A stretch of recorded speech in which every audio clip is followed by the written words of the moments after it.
Hey guys, welcome back. Tonight we're sinking softly into the complete history of opium, the ancient sleep-bringing sap that slipped from healing ritual to silent addiction, from sacred poppy fields to the smoky dens that helped trigger the opium wars and quietly poisoned whole empires from the inside out.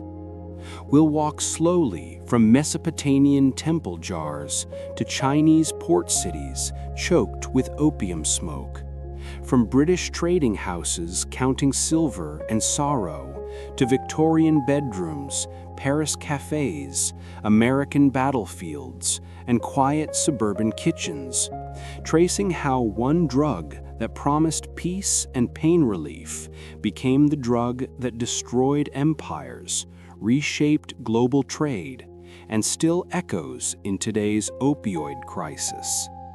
This isn't a horror story.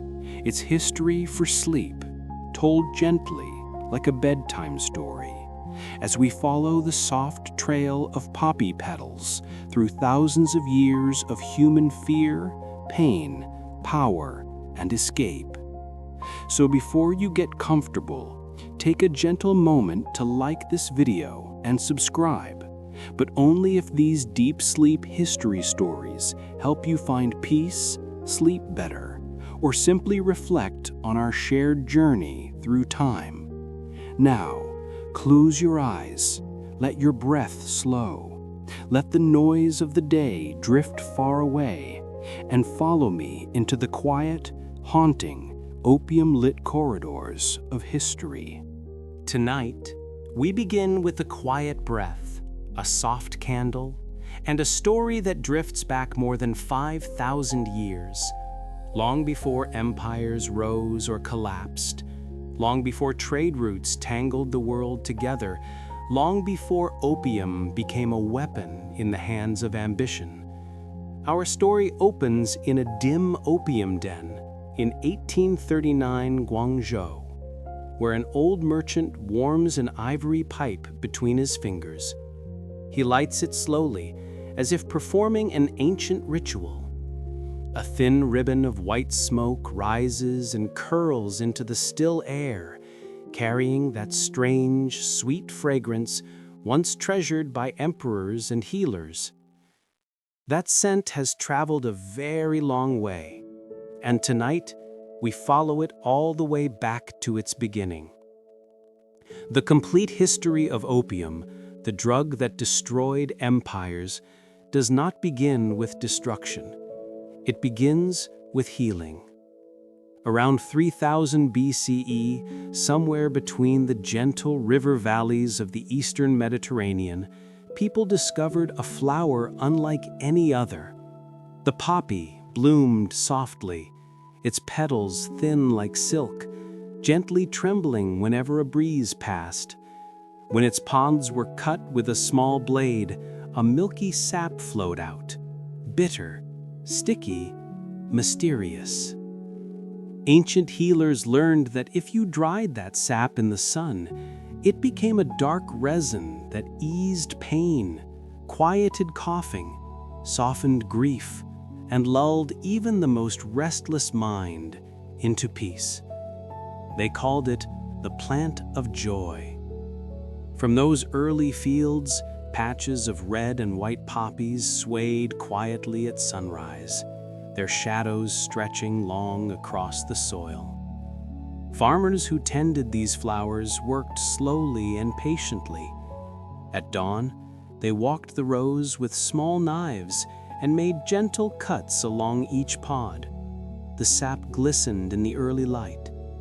Later, when the sun warmed the fields, the sap thickened into dark beads, and farmers came back to scrape them off with careful hands. For generations, nothing about this process changed. A plant, a knife, the slow breathing of the land. When the resin reached ancient physicians, they mixed it with wine, herbs, honey, or ground minerals.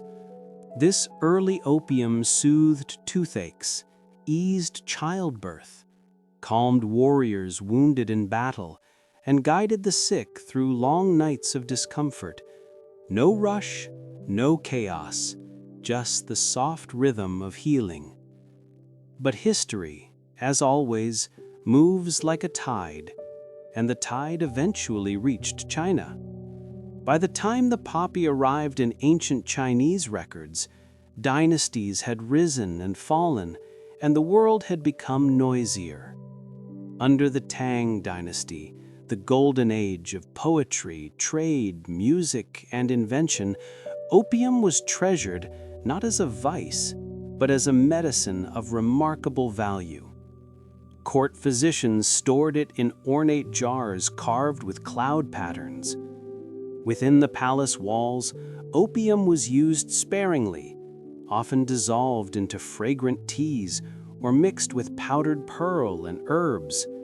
In quiet chambers, lit by warm lanterns, noble families sipped tiny cups meant to calm the body, steady the breath, and slow the thoughts that raced too quickly. For centuries, opium remained just that, a controlled, respected, even elegant medicine. But habits, like rivers, changed their course slowly at first, then all at once. By the 1600s and 1700s, merchants from across Asia carried opium along sea routes and caravan roads. Chinese scholars wrote that the resin glowed like amber and smelled faintly of fruit warmed under the sun. It was mixed with tobacco, shaped into little cakes, or traded like fine tea. And somewhere in this era of curiosity and contact, a shift happened. Someone, somewhere, discovered that when opium was heated in a pipe, instead of swallowed as medicine, its effects deepened and softened the world around them. Time slowed, worries loosened, muscles melted, and the mind drifted like a small boat on gentle water. What had once been a remedy became a quiet luxury, a pastime, then an indulgence, and slowly a habit.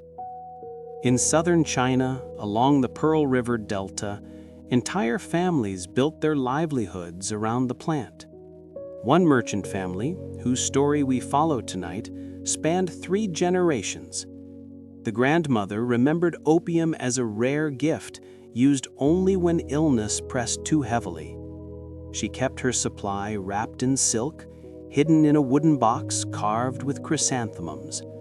Her son, when he grew older, discovered that the market had changed. More ships arrived each year. Opium cakes became easier to find. Prices dipped. Travelers carried stories of new varieties from distant lands.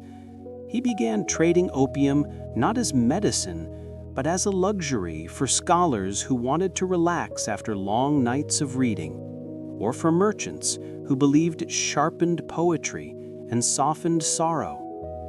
And then came the grandson, the old man we see at the beginning of our story, sitting in the dim glow of 1839 Guangzhou. His world was different. The opium he touched was no longer the simple resin scraped from sunlit pods in small fields. It came in crates stamped with foreign symbols and strange seals. It was stronger, cheaper, more plentiful, and far more dangerous. But tonight, before history turns dark, before the wars and treaties and collapsing dynasties, we linger a little longer in the quiet hours before everything changed. The old man lifts the pipe to his lips. Around him, the room is silent except for the soft crackle of burning oil lamps. Shadows dance along the walls like drifting memories. He inhales, slowly. The sweet smoke rises again, curling like pale silk. This ritual, this slow breathing, this soft glow, has roots stretching back thousands of years. It wasn't always a symbol of ruin. Once, it was part of healing, reflection, and the human desire for peace. But while the old man surrenders to the familiar warmth in his chest, something else approaches, something he cannot yet see. Beyond the horizon, across the darkening sea, unfamiliar ships cut silently through the waves. Their wooden hulls are heavy with a different kind of opium, processed, refined, mass-produced. Opium that is no longer a medicine, no longer a luxury, but a commodity sharpened into a tool that will change China forever, a tool that will reshape global power, a tool that will turn smoke into war. But for now, the old man breathes in, and the night stays gentle, and we drift with him, waiting for the ships to arrive. Tonight, as the soft glow of the lantern follows us from the quiet opium dens of Guangzhou, we drift into a different kind of silence, one crafted not by smoke or ritual, but by strategy, ambition, and the slow tightening of imperial hands around global trade. The story of opium does not stay in China. It spreads across oceans, into boardrooms, into parliament halls, and into the polished desks of the British East India Company's most powerful company. And so Chapter 2 begins with a whisper that traveled farther than any fragrance. British merchants did not sell silk or porcelain, they sold addiction. At the heart of this vast machine was the British East India Company, an empire within an empire, with its own army, its own laws, its own territories. It was not a company in the modern sense, but a political creature, quietly shaping the fate of millions. Its officials wore crisp uniforms, kept detailed ledgers, and crafted economic plans like clockwork. And one of those plans, slowly and quietly, revolved around opium. The British wanted Chinese tea, millions of pounds of it. Tea soothed the anxieties of a buzzing industrial Britain, warmed workers in cold mornings, and filled the teacups of aristocrats. But China did not want anything Britain had to offer. No wool, no clocks, no rifles, no trinkets. China wanted silver, only silver, and silver was running out. So the East India Company engineered something cold and elegant, a triangular system of trade that moved like a silent current beneath empires, from Britain to India, India to China, and China back to Britain. In Bengal, under British control, fields of poppies stretched like endless pale waves. At dawn, workers walked between the rows, scraping the pods with tiny blades. The sap thickened under the sun, was collected in little balls, shaped into cakes, sealed into crates, and marked with symbols known only to merchants. There was nothing hurried, nothing dramatic, just the slow rhythm of production, repeated day after day, like the breathing of the earth itself. These crates traveled by riverboats, then by great ships, crossing the Bay of Bengal. They reached Canton not under the British flag, because opium import was illegal in China, but under the flags of private ships, smugglers, middlemen who lived in shadowed corners of bustling ports.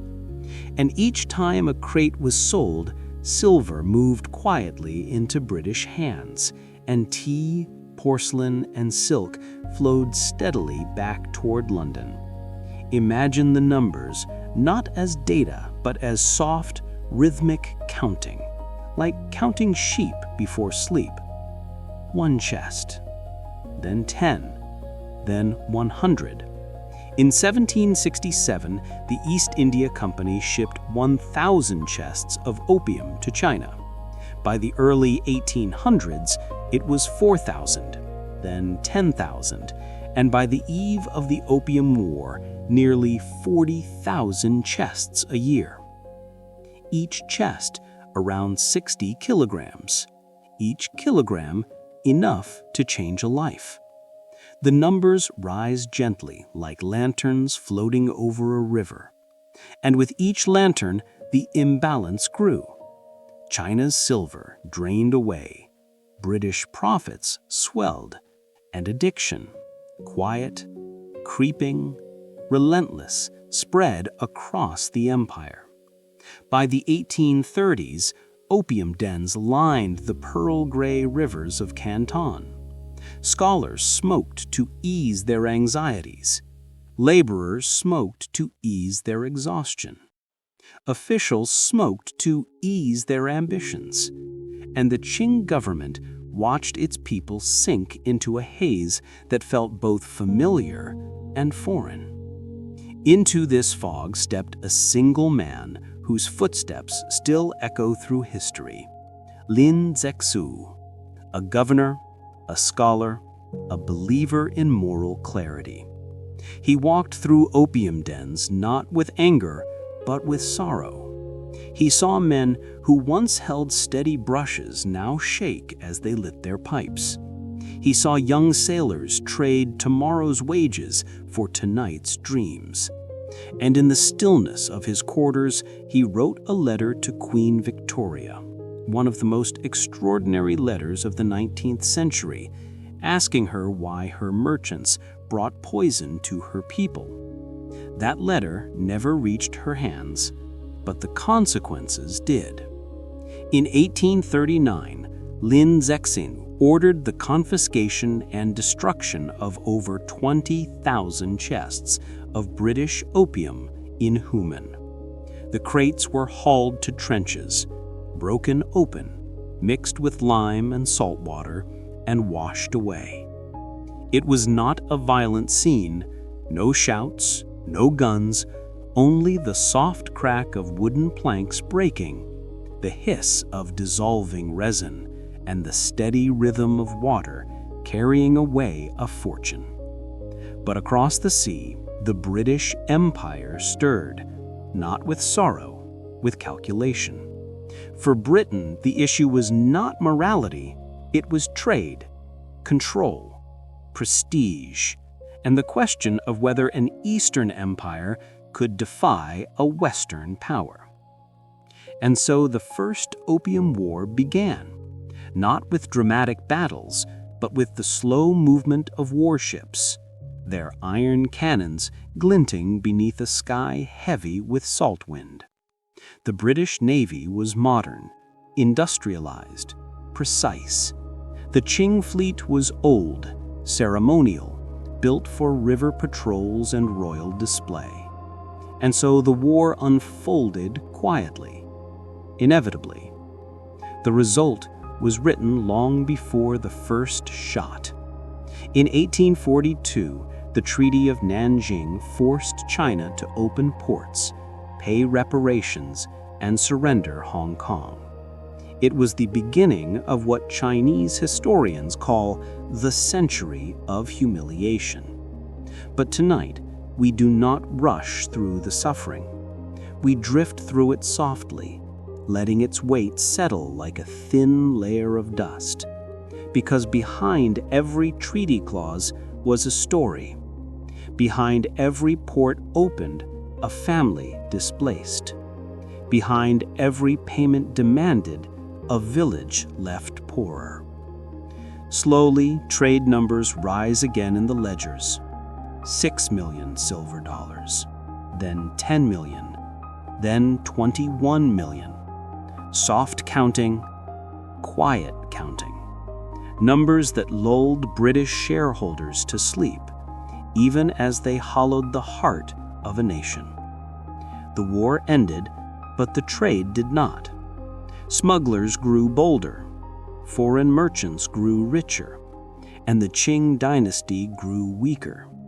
But before we drift further into battles and diplomacy, we widen our lens.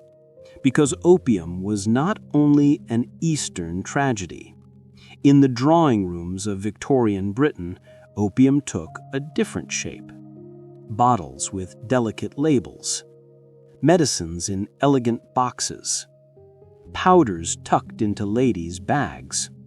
Mothers fed their infants Laudanum to calm crying. Poets sipped tinctures before writing. Gentlemen sprinkled opium into evening teas. Addiction had crossed the sea, not in crates, but in teaspoons.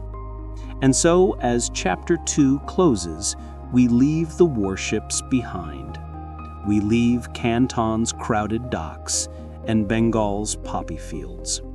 We drift toward quiet Victorian homes where opium sits silently on polished shelves, waiting, as it has always had, for the next story. On a pale winter morning in 1870, when the London fog pressed gently against the tall windows and the city sounded like it was wrapped in wool, Lady Margaret sat alone at a small round table in her drawing room. The fire whispered in the grate. A clock ticked somewhere in the hallway, steady and patient. On the lace-covered table before her were three familiar objects: a delicate porcelain teacup, a silver spoon, and a small brown bottle of laudanum. 20 drops. That was her daily dose for what the doctor called nervous weakness. With hands trained by years of habit, she lifted the bottle, tilted it carefully, and counted in her head as the dark liquid fell into the tea. 1, 2, 3. The drops slid into the amber surface and disappeared. By the time she reached 20, her mind already felt calmer. Not from the medicine itself, but from the ritual, from knowing that relief was on its way. The steam rose slowly, scented with bergamot and that faint bitter trace of opium that she had learned to ignore. As she stirred, the spoon chimed gently against the cup, a tiny bell marking the beginning of another laudanum morning in the heart of the Victorian age. But to understand how Lady Margaret's teacup became a doorway into quiet dependence, we have to drift back 200 years to the dim, wood-paneled world of 17th century medicine. In the 1660s, an English physician named Thomas Sydenham looked at the scattered herbal remedies of his time and tried to distill something more reliable. He took alcohol, that clear burning spirit, and dissolved opium into it, blending it with saffron, cinnamon, and cloves. The result was a deep reddish-brown liquid that smelled of spice and sleep. He called it laudanum. To Sydenham, laudanum was a miracle of order in a chaotic medical world. It calmed coughing, eased diarrhea, soothed pain from injuries and childbirth, and quieted minds shaking with fever and fear. He once wrote that among all the medicines given by Providence, none was so universal and effective as opium. Bottles of laudanum began appearing on apothecary shelves, labels handwritten, doses uncertain, but hope thick in the glass. For a long time, it was used sparingly, a last resort for the desperate and suffering. But history loves to expand small things. As the centuries turned and Britain entered the Victorian era, laudanum's presence grew from rare remedy to household companion. It followed the slow spread of literacy, the rise of the middle class, the growth of cities where life felt faster, noisier, and more demanding. At the very top of society, in homes like Lady Margaret's, laudanum slipped into the rhythm of daily life almost politely. She had been introduced to it not as a dangerous opium drug, but as a sophisticated modern medicine, recommended by a doctor whose handwriting looked as delicate as spider webs. Her symptoms were vague, but familiar to many women of her time: palpitations, faintness, sleeplessness, a tendency to weep, a feeling, as her physician put it, that the nerves are frayed. The cure came in a small bottle with elegant script. Take 15 to 20 drops in tea, morning and evening, as needed. And so it began. At first, laudanum was like a gentle hand on her shoulder. After a few weeks, the bad days felt less sharp. After a few months, the good days seemed easier when she used it anyway. After a few years, she could no longer remember exactly when she had started counting drops. She only knew that without them, the world felt louder, her thoughts more jagged, her heart less steady. Yet nothing about this dependence was dramatic from the outside. That is one of the most haunting parts of the complete history of opium, how often it hides in ordinary moments. There were no smoky dens here, no pipes or dim lanterns, just wallpaper patterned with climbing roses, heavy velvet curtains, the soft rustle of silk as Lady Margaret adjusted her shawl, and the gentle clink of china. If you stood in the doorway and watched, it would be easy to think this was just another peaceful morning in a fashionable Victorian home.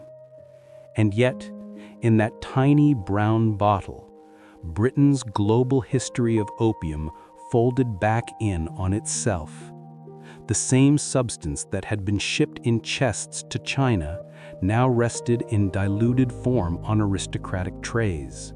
The empire that had sold addiction abroad had quietly invited it to tea at home. As Lady Margaret lifted the cup to her lips, the laudanum-laced tea warmed her hands first, then her throat, then her chest. She closed her eyes for just a moment, listening to the fire crackle, sensing the edges of her anxiety soften. In her mind, she was not taking a dangerous drug. She was managing her health, following her doctor's advice, doing what countless other women in Victorian Britain were told to do when their nerves misbehaved. Outside, carriage wheels rolled past muffled by fog. Inside, the medicine began its slow, familiar work. One sip, then another. The ritual was complete, and with it, another quiet page turned in the hidden chapter of Victorian women and laudanum addiction. A chapter of the opium story that would remain largely unspoken for generations, even as it unfolded day after day in drawing rooms just like hers. By the middle of the 19th century, laudanum had settled so deeply into British life that it no longer felt like a drug of opium wars and empire. It felt like part of the furniture, like wallpaper or gas lamps, or the rustle of newspapers on Sunday mornings. In advertisements and medical manuals, it was praised as a miracle cure, especially for women, for menstrual cramps, for headaches, for female troubles, for grief, for insomnia, for the vague, aching tiredness that no one had words for yet. This quiet, almost affectionate trust in laudanum is one of the reasons its history is so haunting. It did not arrive with skulls and crossbones on the label. It arrived wrapped in authority, kindness, and the promise of rest. In grand homes like Lady Margaret's, the ritual of laudanum often began with tea and ended in a slightly heavier sleep. But in the wide middle stretch of Victorian society, among lawyers' wives, school teachers' daughters, and shopkeepers' sisters, its presence was even more invisible and even more constant. Picture a modest middle-class parlor in 1865, wallpaper with faded floral patterns, a worn sofa covered with a crocheted blanket, a stack of books by the window catching the last amber light of the afternoon. On the small mantelpiece stands a row of gleaming glass bottles, cough syrups, tonics, digestive drops, and among them a slightly darker one, labeled Laudanum, 10 drops as required. The woman of the house, perhaps named Eleanor, has 3 children under 10 and a husband who comes home late and tired. She manages the cooking, the cleaning, the budgeting, the endless small negotiations of social life. Some days her heart races without reason. Some nights her thoughts run in circles. Her friends complain of the same thing. Their doctors, educated men with good reputations, all recommend the same gentle solution, laudanum. As the lamps are lit and the children finally fall asleep, Eleanor sits at the table, opens her diary, and writes in a neat, looping hand, "The baby was fretful again. My head aches and the nerves flutter. Took 8 drops with tea. Feel calmer now. Will try to sleep." Her words are not the cry of a person who believes herself addicted. They are the notes of someone simply documenting another small tool for survival. When modern listeners hear the phrase Victorian laudanum addiction, they might picture extreme cases like the poet Elizabeth Barrett Browning, whose long use of opium for pain left deep marks on her body, or the shadowed references to wives of famous men like Coleridge, quietly consuming more than doctors intended. But most of the laudanum story unfolded in smaller doses and quieter rooms where no one thought they were living through a crisis. The tea ritual, repeated night after night, became a kind of private liturgy. Kettle boiled, cup warmed, a measured number of drops, a slow stir, the first careful sip. Over months and years, the dose crept upward.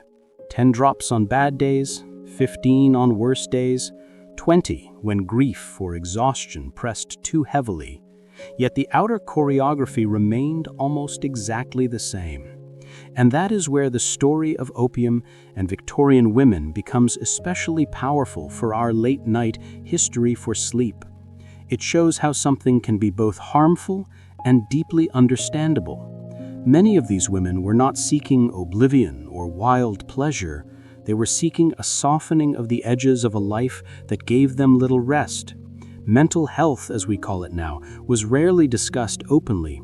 Feelings were framed as weak nerves or hysteria, and instead of therapy, there were tonics.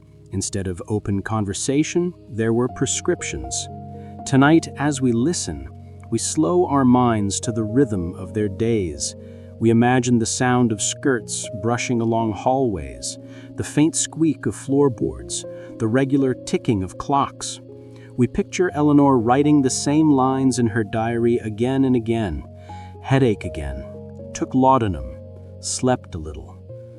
The repetition itself is strangely soothing, like counting sheep. Each entry is like one more drop falling into the teacup of history. If you were to line up those diaries side by side, from Eleanor to her friends, from town to town, they would read not like sensational tales of addiction, but like a long, low murmur of people trying to cope. The complete history of opium is often told through wars and treaties and political speeches, but here, in these modest homes, it takes the form of ordinary survival. Tonight we are not judging them. We are simply watching, gently, as the ritual continues. The bottle, the teaspoon, the tea, the swallow, the sigh. The kind of scene that would never make headlines, yet quietly shaped the inner lives of an entire generation. And in that quiet, the same substance that toppled trade balances and fueled global conflict became a private, secret bridge between pain and sleep, between restless minds and the fragile peace of a few hours of rest. Beneath the chandeliers of aristocratic homes and the tidy lamplight of middle-class parlors, another layer of the Laudanum story unfolded in the narrow streets and crowded tenements of Victorian Britain. Here, in the world of factory whistles, coal dust, and 12-hour workdays, laudanum was not a luxury, nor even a carefully measured miracle cure. It was simply cheap, available, and strong. In small corner shops, beside candles, soap, and sugar, there were bottles of patent medicines with comforting names: Mother's Friend, Soothing Syrup, Pain Mixture. Many of them contained opium or laudanum. The labels spoke of relief and rest, not of addiction. For a working-class woman named Annie, who rose before sunrise to prepare a quick breakfast of bread and tea, laudanum entered her life less as a ritual and more as a necessity. Her husband worked at the docks, her eldest son in a factory. Her youngest child cried often from coughing and hunger. Money was tight, food uncertain, and the weight of worry pressed on her chest like a physical stone. One rainy evening, after a day of endless noise from the machines and the streets, Annie stepped into a small shop. Her head throbbed, her back ached, and the baby had been crying for hours. The shopkeeper, seeing her drawn face, nudged a bottle forward and said quietly, "A few drops will help you rest. It's safe. Everyone uses it." And in many ways, he was right. Everyone did. Dock workers took laudanum to dull pain. Seamstresses took it to keep working through exhaustion. Mothers gave tiny drops to infants to calm them while they did laundry or took in extra sewing. The Complete History of Opium is not just about empires. It is also about these nameless evenings where someone like Annie measured out drops into a chipped cup, hoping for a little silence. Unlike Lady Margaret's polished silver and Eleanor's neat diary entries, Annie's ritual was often hurried. She might pour the bottle straight into weak tea, not bothering to count precisely. Sometimes she took a little herself. Sometimes she gave some to the child. Sometimes both. The laudanum didn't just ease physical pain. It blurred the edges of constant anxiety, the looming fear of rent due, or sickness, or another harsh winter. From the outside, it looked like practicality. From the inside, it felt like survival. As we drift through this part of the story tonight, we also notice how laudanum began to weave itself into the earliest unspoken conversations about mental health. Though no one used that term, the struggles were there. Panic attacks called palpitations, depression called melancholia, trauma called nerves. Women who collapsed under grief were told to rest and take a few drops. Those who felt trapped by marriages, poverty, or expectations were soothed not with understanding, but with medicine. The bottle became listener and solution at once. Slowly, we begin to see the same pattern across all three layers of Victorian society. The aristocrat Lady Margaret with her 20 drops in morning tea, the middle-class Eleanor with her 8 drops carefully recorded in a diary, the working-class Annie pouring laudanum into chipped cups on stormy nights. Different wallpaper, different dresses, different accents, but the same quiet search for relief. And this is where the story becomes deeply human and strangely modern. When we talk about history of opium, we might be tempted to keep it far away in dates and wars and footnotes. But when we listen to it as a sleep story, we hear something else, the echo of our own need for comfort, for rest, for the world to feel a little less sharp. Tonight, as you lie in the dark, you might imagine yourself not as a distant observer, but as a quiet guest in these rooms. You stand in the corner of Lady Margaret's drawing room, in Eleanor's small parlor, in Annie's cramped kitchen. You hear the same faint sounds, a kettle whistling, a spoon stirring, a child coughing, a sigh of relief after the first swallow. You see the same small bottle of laudanum traveling from class to class, table to table, life to life. And you understand, without needing to excuse or condemn, how easily a society could slip into widespread dependence without ever naming it as such. For a moment we linger on one last image. Evening has fallen, and somewhere in London, all three women, Margaret, Eleanor, Annie, are settling into bed. The candles are blown out one by one. The street noise dims to a soft, distant murmur. Their hearts still carry worries, but the laudanum has lowered the volume. Their thoughts slow, their eyelids grow heavy. The empire that profited from opium now sleeps under its influence, in mansions and in slums alike. And as their breathing deepens, we gently follow the story forward toward a new chapter where opium and laudanum will begin to be questioned, regulated, and feared again, not just in distant wars, but in the quiet interiors where it once felt like a friend. For now, though, we stay here in the hush of these Victorian nights, listening to the hidden history of women and laudanum, letting their whispered struggles and secret rituals soften our own hearts as we drift closer to sleep.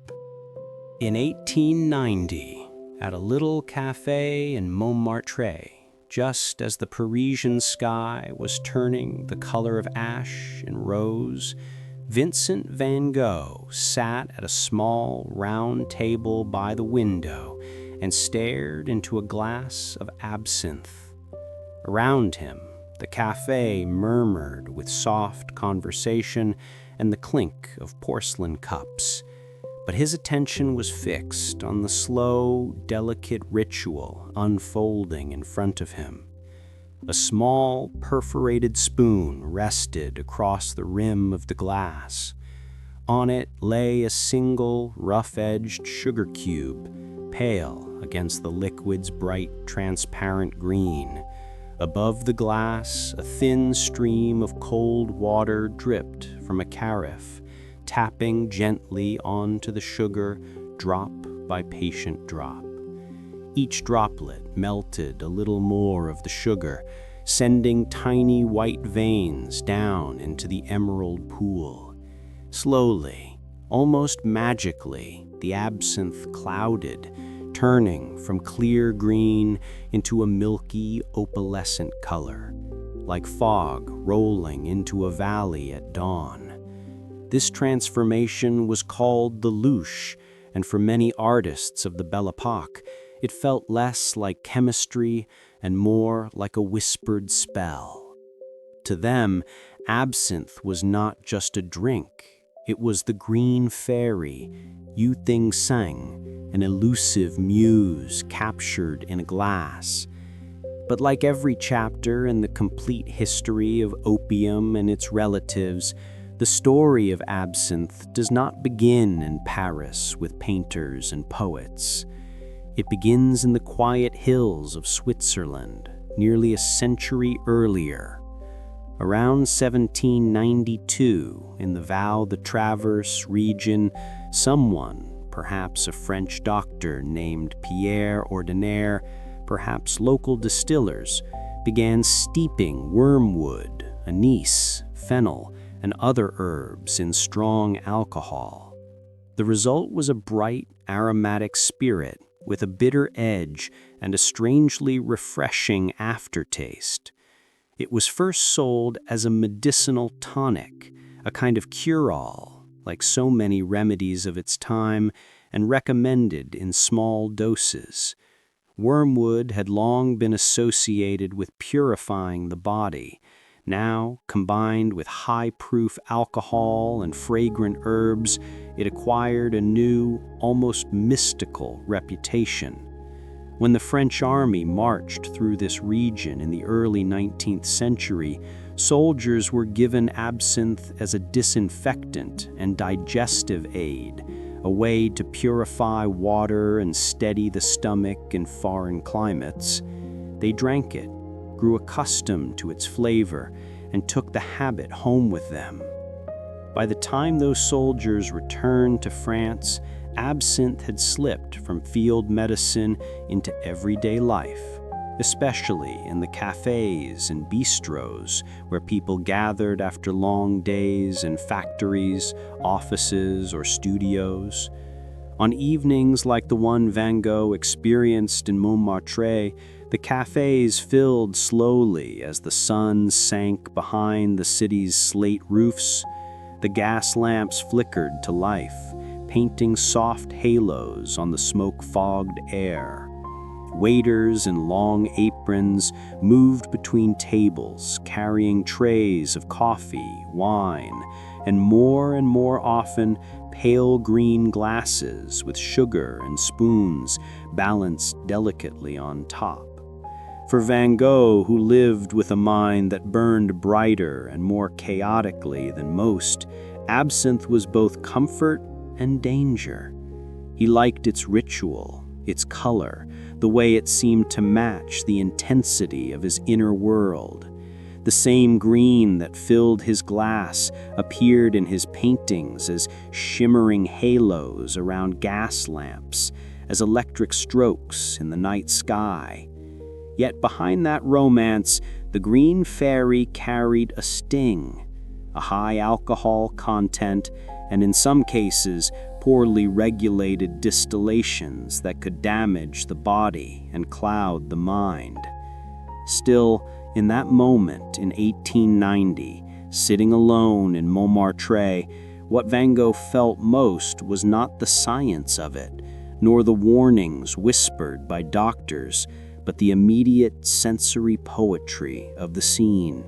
The bittersweet smell of anise rose slowly from the glass.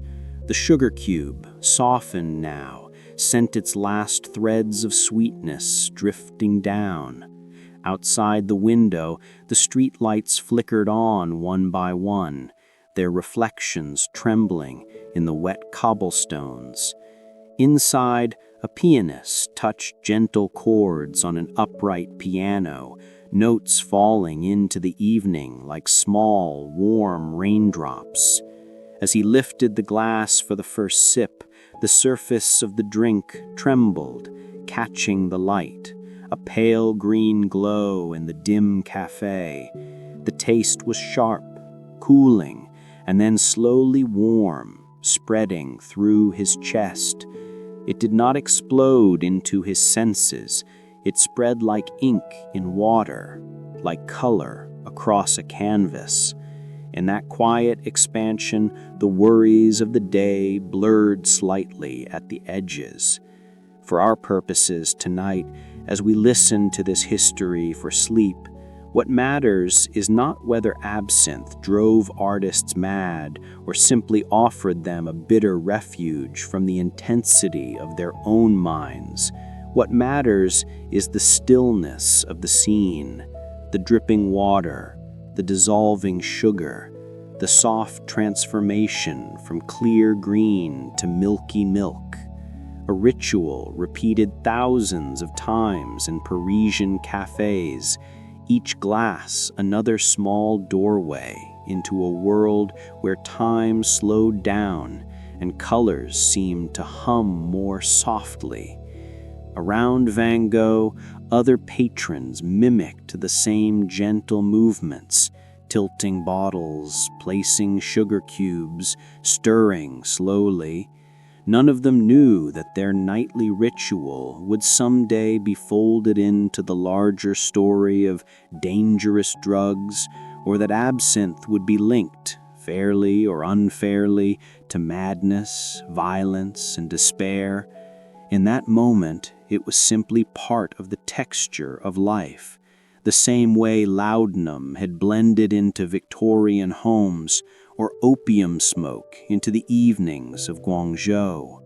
Tonight, We linger here with him at the table, watching the last rays of daylight fade as the green fairy swirls in the glass, another quiet chapter in the long, winding narrative of substances that promise relief, inspiration, and sometimes a price no one sees until much later. As night settles more fully over Paris, we step back from Van Gogh's solitary table and let the camera of the mind drift across Montmartre, down its sloping cobblestone streets, into other cafes where the green fairy has taken up quiet residence.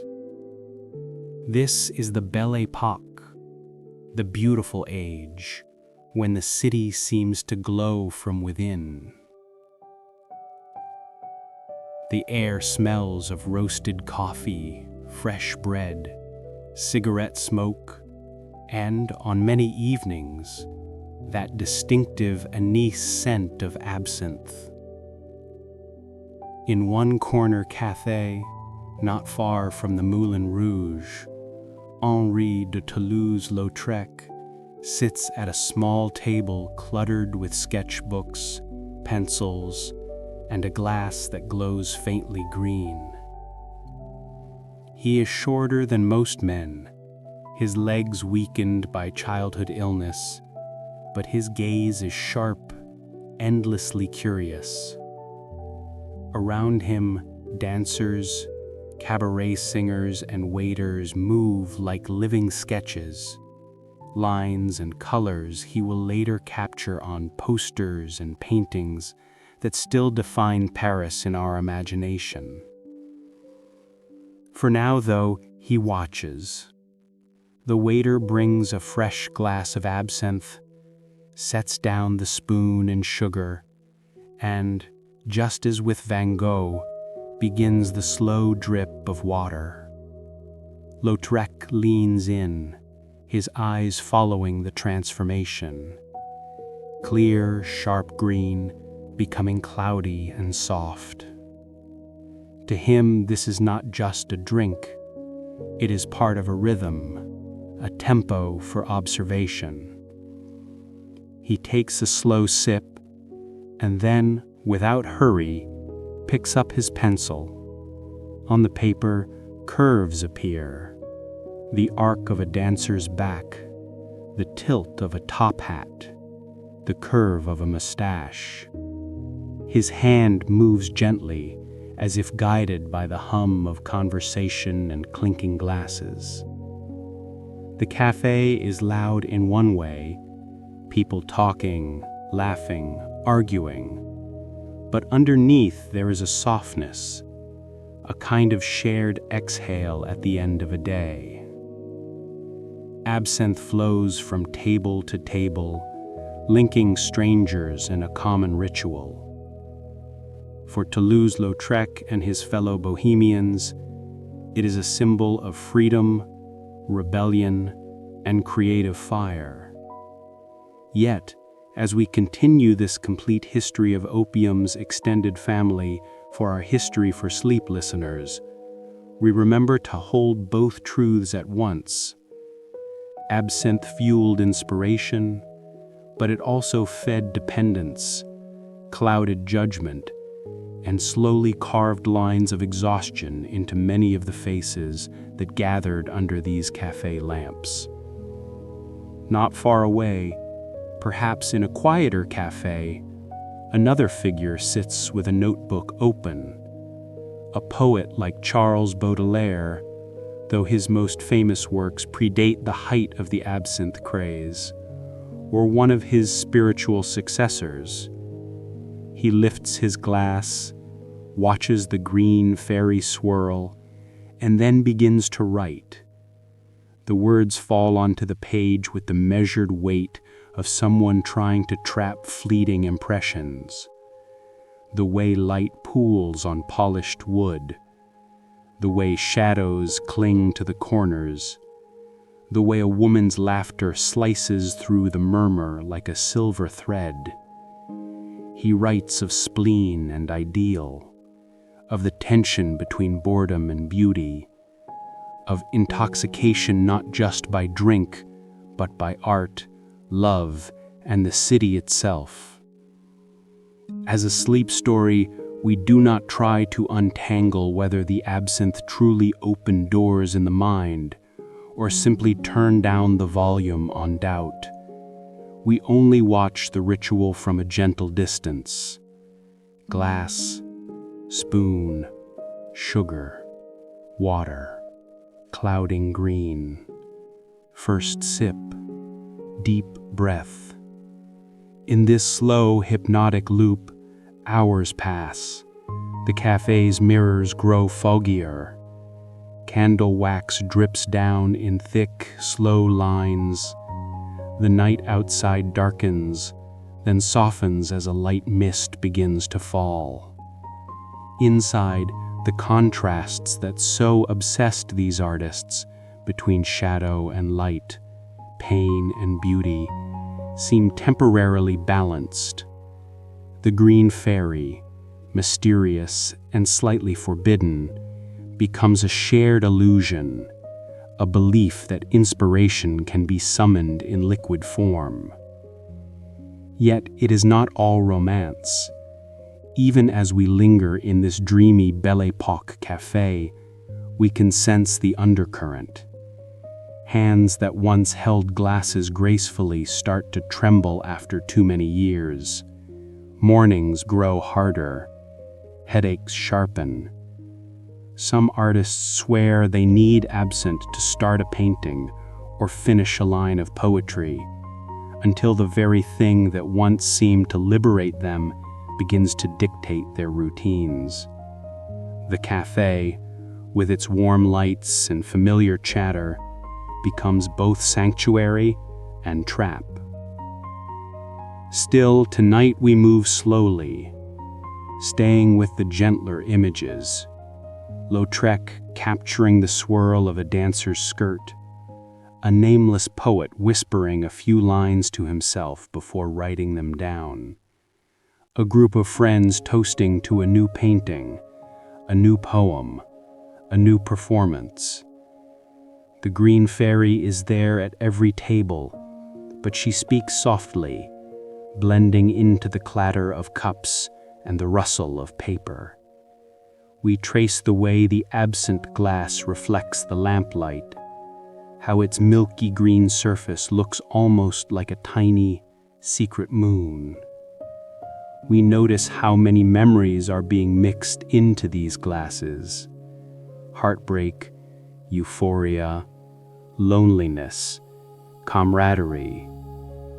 When people later look back on this era and call it golden, they will often imagine scenes like this: Paris at night, artists under lamps, and the green fairy in their hands.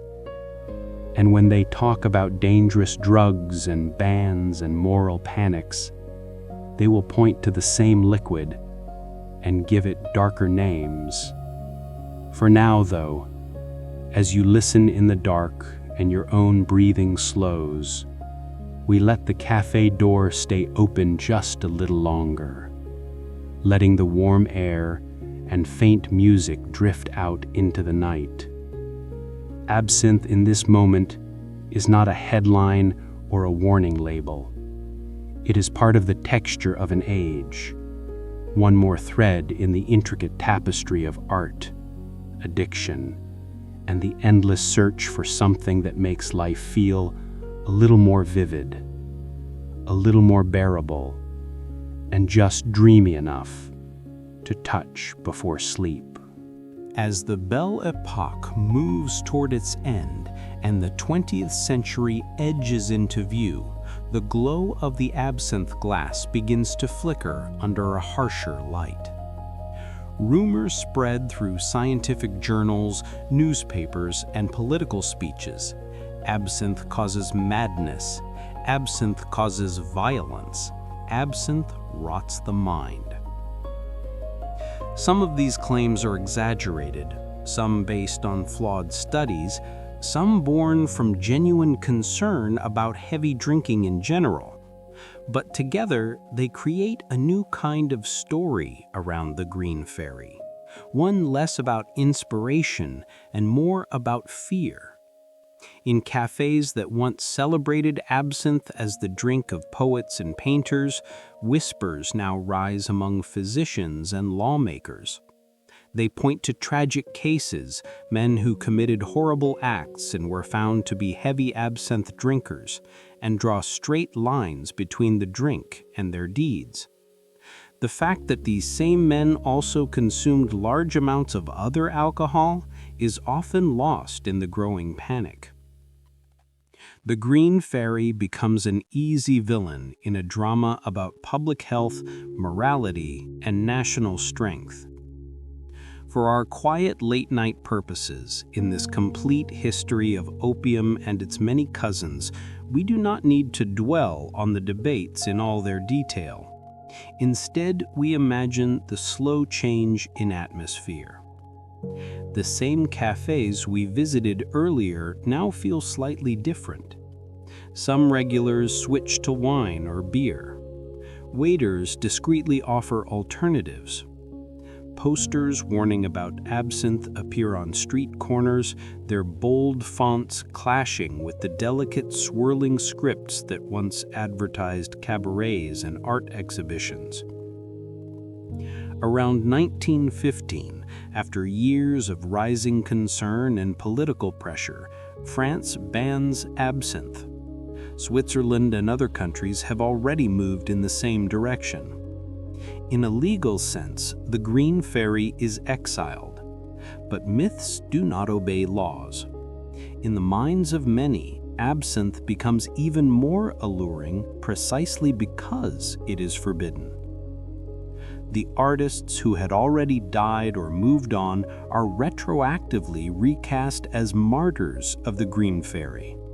Van Gogh, Lautrec, and others are woven into a tale where absinthe played the starring role in their suffering, even when the reality was far more complicated, involving mental illness, poverty, and a host of other struggles. The story is simplified. A glass of green liquid drove geniuses mad. It is an image that sticks because it is vivid, dramatic, and easy to picture. Yet when we sit quietly with this part of the story, we can feel how much nuance is lost in that simplicity. Absinthe was dangerous in heavy doses, yes, especially when adulterated or consumed as a main source of alcohol. But the deeper pattern, the one that connects opium dens, laudanum teacups, and Parisian absinthe glasses, is not about a single poison. It is about human beings reaching again and again for something that softens the hardness of life, that blurs the edges of pain, that paints the world in kinder colors, even if just for a few hours. Tonight, as you drift with this history for sleep, you might imagine one of the last evenings before the ban in a smaller, quieter cafe. A painter who has never been famous sits alone with his sketchbook. He has heard the news. Soon absinthe will no longer be served.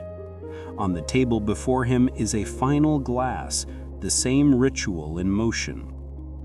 Water over sugar. Green to milky white. He takes a slow sip, not as an act of rebellion, but as a farewell to a habit that has kept him company through countless nights of doubt.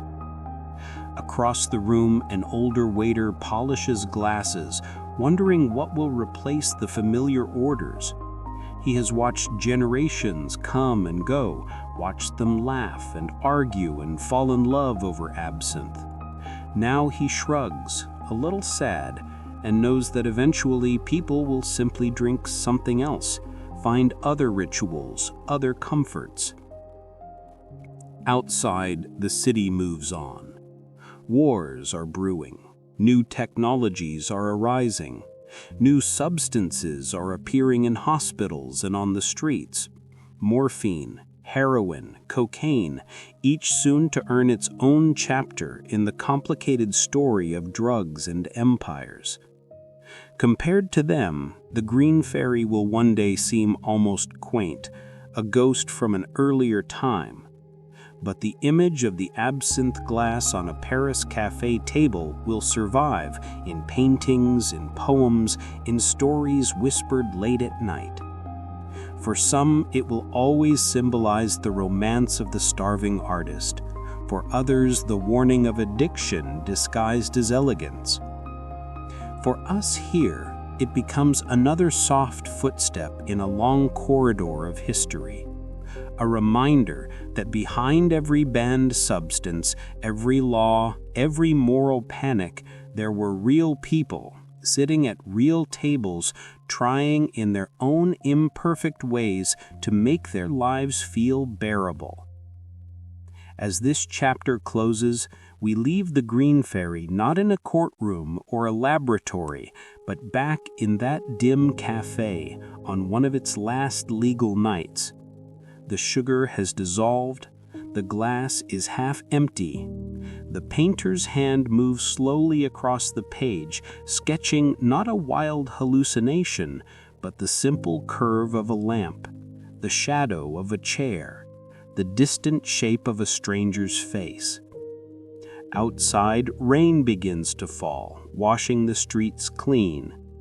Inside, the air is warm, the lights are low, and somewhere between the clink of glass and the scratch of pencil, the echo of absinthe's age begins to fade, leaving behind only a gentle, green-tinted memory as we drift into the deeper waters of sleep. In a dim field hospital tent in 1863, canvas walls breathing gently with the wind and lamplight trembling over rows of makeshift cots, a military surgeon reaches into his worn leather bag and draws out something that would have seemed like magic just a few decades earlier. A glass syringe filled with morphine. Outside, the war groans and thunders, but inside, for a brief moment, there is only the sound of shallow breathing and the soft creak of boots on wooden planks. On the bed before him, a young soldier is gripping the sides of his cot, teeth clenched, eyes wild with pain. A musket ball has torn into his leg. In another era, his fate would have been agony, saw and bone and screaming. But tonight, the surgeon speaks softly, almost like a parent speaking to a frightened child. "Easy now," he murmurs as he loosens the man's fingers from the blanket. He draws up the sleeve, cleans a patch of skin with rough, cool cloth, and lifts the needle. The soldier's breathing stutters. "What is that?" he whispers. "Morphine," the doctor says. "It will make this less." The needle slides in, the plunger presses down, and within minutes, the screaming stops. The soldier's face loosens, his shoulders soften, and a kind of distant calm moves in to sit where the raw pain once sat alone. For the first time in human history, war can be not painless, but less unbearable.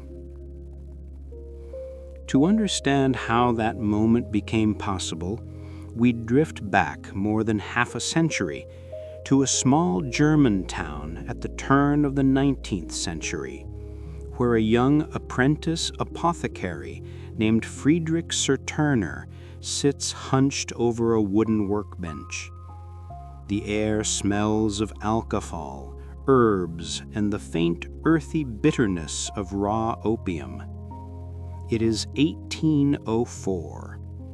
Opium has been used for thousands of years, but no one has ever truly taken it apart. Sir Turner, curious and stubborn, believes the future of medicine lies in isolating the active alkaloids hidden inside plants. He grinds opium, mixes it with acids and bases, filters, evaporates, and waits. Night after night, he watches tiny crystals form, snowflakes of a new substance separating from the dark, sticky mass. He tastes it himself in cautious doses and notes its effects: drowsiness, pain relief, a heavy, dream-like state. Dogs in his experiments drift off into deep sleep. This is not just opium anymore. It is something more precise. He names it morphium, after Morpheus, the Greek god of dreams, the same root that will give us the word morphine. In his small notebook, written in careful, old-fashioned script, he records what we might read tonight as if it were a sleep story. From the dried juice of Papaver somniferum, by means of successive manipulations with ammonia and acid, I have obtained small, transparent crystals which appear to contain the true sedative essence of opium. The words are dry, scientific, but the implication is enormous. For the first time, the complete history of opium takes a new turn. Instead of tinctures and crude extracts, doctors will soon have a single, measurable substance, one drop, one grain, one dose at a time. In the quiet of his workshop, Sir Turner cannot imagine the field hospitals of the American Civil War, or the syringes, or the millions of injections. He only knows that under his lamplight, the crystals glitter like tiny shards of captured sleep. As we listen tonight, we slow down and watch his hands. We see him dissolve the crystals in alcohol, watch the liquid clear, smell the sharp, clean scent as he swirls the glass. We imagine him late at night testing a few milligrams on himself, feeling the heaviness behind his eyes, the easing of his own aches. He writes again, this time with the note of wonder he tries to hide behind formal language. This substance exerts its influence in exceedingly small quantity and may surpass opium in power. Around him, the world is still moving slowly. Horse-drawn carriages on cobbled streets, candles burning low in windows. But in that little pharmacy, something enormous has shifted. The idea that pain can be targeted, measured, interrupted at its very roots has come into focus. When his findings are published, many doctors are cautious, some skeptical, some quietly excited. Morphine begins to travel in tiny vials and powders folded into the pockets of physicians, added to their black bags alongside laudanum, bandages, and stethoscopes. In early hospitals, long before the roar of cannons in 1863, morphine is used to ease the suffering of the sick and the dying. It is a new kind of mercy, stronger than laudanum, more predictable than crude opium. A few patients write in diaries that we can almost hear being read aloud in a steady, soothing voice. The new medicine the doctor gave me has quieted the pain considerably. Sleep came at last, like a soft curtain drawn over the evening. And so, By the time the surgeon in that field hospital fills his syringe, the story has already been unfolding for decades. From Sir Turner's tiny crystals to carefully labeled bottles, from handwritten notes to printed pharmacopoeias, morphine has stepped out of the shadow of opium and into the bright clinical world of modern medicine. Yet, as always in this dark and fascinating history of opium, the same question waits patiently in the corner. When we gain the power to erase pain so completely, what else do we risk erasing along with it? Tonight, though, as we lie in the half-light of our own rooms, we stay with the gentler parts of the story. The steady hands of the young chemist, the softness settling over a weary patient, the moment in a tent where a scream becomes a sigh, and war for a fleeting heartbeat feels almost quiet. By the time the American Civil War erupts in the 1860s, morphine has already begun its quiet work in hospitals and clinics. But war, as it has so often done in the dark history of opium and its offspring, takes something small and spreads it across an entire generation. The field hospital we visited a moment ago is not unique. It is one of thousands. Tents and hastily converted churches become stations where surgeons race the clock, and for the first time in history, they can race it with a tool that blunts pain so effectively that many doctors write about it with something close to awe. A key invention has joined the story, the hypodermic syringe, developed in the early 1850s. Before this, opium and morphine were mostly swallowed or sprinkled into drinks. Now, a hollow needle can carry the alkaloid straight beneath the skin into the bloodstream in a measured dose. For our sleepy listening minds tonight, we slow this process down until it almost becomes a meditation. Imagine a surgeon in a white shirt stained with iodine and sweat, standing at a rough wooden table. On the table lies a metal tray.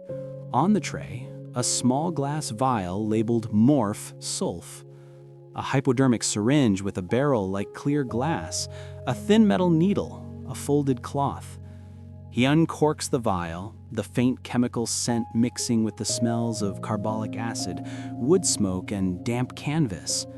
With steady hands, he inserts the needle into the liquid, pulls back the plunger until the barrel fills with a faintly tinted solution. No rush. He taps the syringe gently, tiny air bubbles rising like little ghosts to the top, then pushes the plunger slightly until a small drop appears at the tip. Beside him, another doctor reads from a worn medical manual, the words dry but somehow soothing in their certainty. Morphia may be administered subcutaneously in cases of severe neuralgia, wounds, or other painful affections, in doses carefully adjusted to the age and constitution of the patient. They have not yet fully grasped how easily carefully adjusted can slip into quietly increased, how the line between relief and dependence can blur. For now, they are simply grateful. In diary entries and letters home, Army surgeons describe the effect with almost reverent calm. The introduction of morphine, combined with the hypodermic method, has rendered many operations bearable that would formerly have been unthinkable. Men who would once have perished from shock or madness of pain now submit quietly as the limb is taken. Somewhere in a camp in Virginia, a young soldier named Thomas records his own experience in a shaky hand. We imagine his words and hear them in a soft, even voice. The doctor gave me a prick in the arm with his glass needle. A warmth went through me, and the pain became like a sound heard from far away. I could see his hands working, and yet it did not seem to concern me. Afterwards, I slept, and in the dreams there was no battle, only a kind of gray mist. Morphine has done its job. It has pulled him back from the edge of agony. But when the war drags on year after year, when injuries are repeated, when chronic pain sets into shattered limbs and damaged nerves, the glass needle returns again and again. Some soldiers, given bottles and syringes to manage their pain between visits, begin to rely on morphine as their only true companion in the long, dark nights of camp life. When the guns finally fall silent and the soldiers return home, many carry invisible wounds alongside their physical scars. They have what later observers will call the soldier's disease, a dependence on the very drug that saved them. They wake in their small farmhouses or city apartments with their bodies aching not just from old injuries, but from the absence of the medicine their nerves have learned to expect. In the quiet language of medical reports, doctors begin to note innumerable cases have been observed of individuals who, having been treated for war injuries with subcutaneous morphia, subsequently found themselves unable to relinquish the use of the drug. The words are clinical, but the reality is deeply human. A former soldier, limping slightly as he walks down a dusty road, feels a familiar gnawing in his bones and thinks, "If only I had a syringe." A wife watches her husband grow restless and distant and does not yet have a word like addiction to name what she sees. The doctors themselves are caught in a paradox. They have witnessed the miracle of pain relief, the way morphine can quiet the body enough for sleep, surgery, or long healing to begin. They have also begun to suspect that this miracle, if given too freely, can chain patients to a need that will not loosen. In the slow, steady voice of an old medical textbook, we might hear a warning that sounds almost like a lullaby. The practitioner must ever bear in mind that the continued use of morphia, especially by the hypodermic method, may induce a habit both pernicious and exceedingly difficult to overcome. But every day they confront new cases where the alternative is unthinkable pain. Tonight, as we listen, we do not rush to judge these men or their choices. Instead, we hover gently over the scene. A surgeon rinsing his syringe in a basin, a soldier drifting into morphine sleep while cannon fire rumbles faintly in the distance, a notebook lying open on a crate with neat lines summarizing doses and outcomes. War has become a laboratory of suffering, and morphine, God's own medicine as some call it, is both the brilliant remedy and the quiet seed of a new, more complicated chapter in the complete history of opium. After the war, morphine does not return quietly to the margins. Instead, it walks straight into peacetime medicine, carried in polished black bags by confident doctors and bottled by the new pharmaceutical companies rising in Europe and America. This is the age when medicine begins to look more like the medicine we know. Labels, dosages, advertisements, textbooks with neat diagrams. The same story that once unfolded in smoky opium dens and rough tents now moves into bright clinics with tiled floors and tall windows. For our sleepy storytelling tonight, we imagine one such clinic around 1885. The waiting room smells faintly of disinfectant, ink, and wet wool from patients' coats. Through a half-open door, we see a small surgery room, a narrow bed, a metal tray of instruments, a cabinet with bottles aligned like a little army. Among them, clear vials labeled morphine hydrochloride sit in orderly rows. A middle-aged doctor, mustache carefully trimmed, stands at the sink washing his hands. On the bed lies a woman in her 30s who has just undergone an operation for a gallbladder problem. Her face is pale, lips drawn tight, hands gripping the sheet. Pain radiates in waves through her abdomen. In another era, she might have been left to bear it with a sip of laudanum and a whispered prayer. Here, the doctor turns to the cabinet, selects a vial, and prepares a syringe with practiced ease. Again, we slow everything down, not to create suspense, but to turn the process into a kind of gentle ritual. He draws the clear liquid into the syringe, checks the dose against a note card pinned to the wall, and murmurs the numbers under his breath. 1/8 of a grain, small frame, no prior exposure. He moves to her bedside, explains in calm tones, "This is morphine. It will help you rest." She nods, exhausted, and feels the slight sting as the needle slips under her skin. For a few heartbeats, nothing changes. Then the pain begins to loosen, as if someone is slowly untangling knots deep inside her muscles.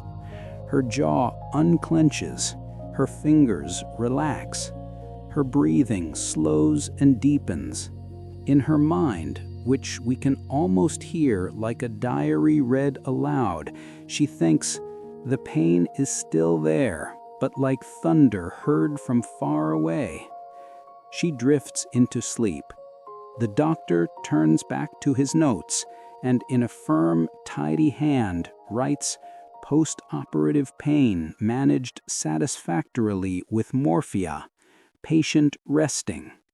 In that single line, neatly recorded, is the optimism of a medical world that has found in morphine not only a friend but a symbol of progress, the sense that at last science has begun to conquer suffering. Pharmaceutical catalogs of the era read almost like prayer books for pain.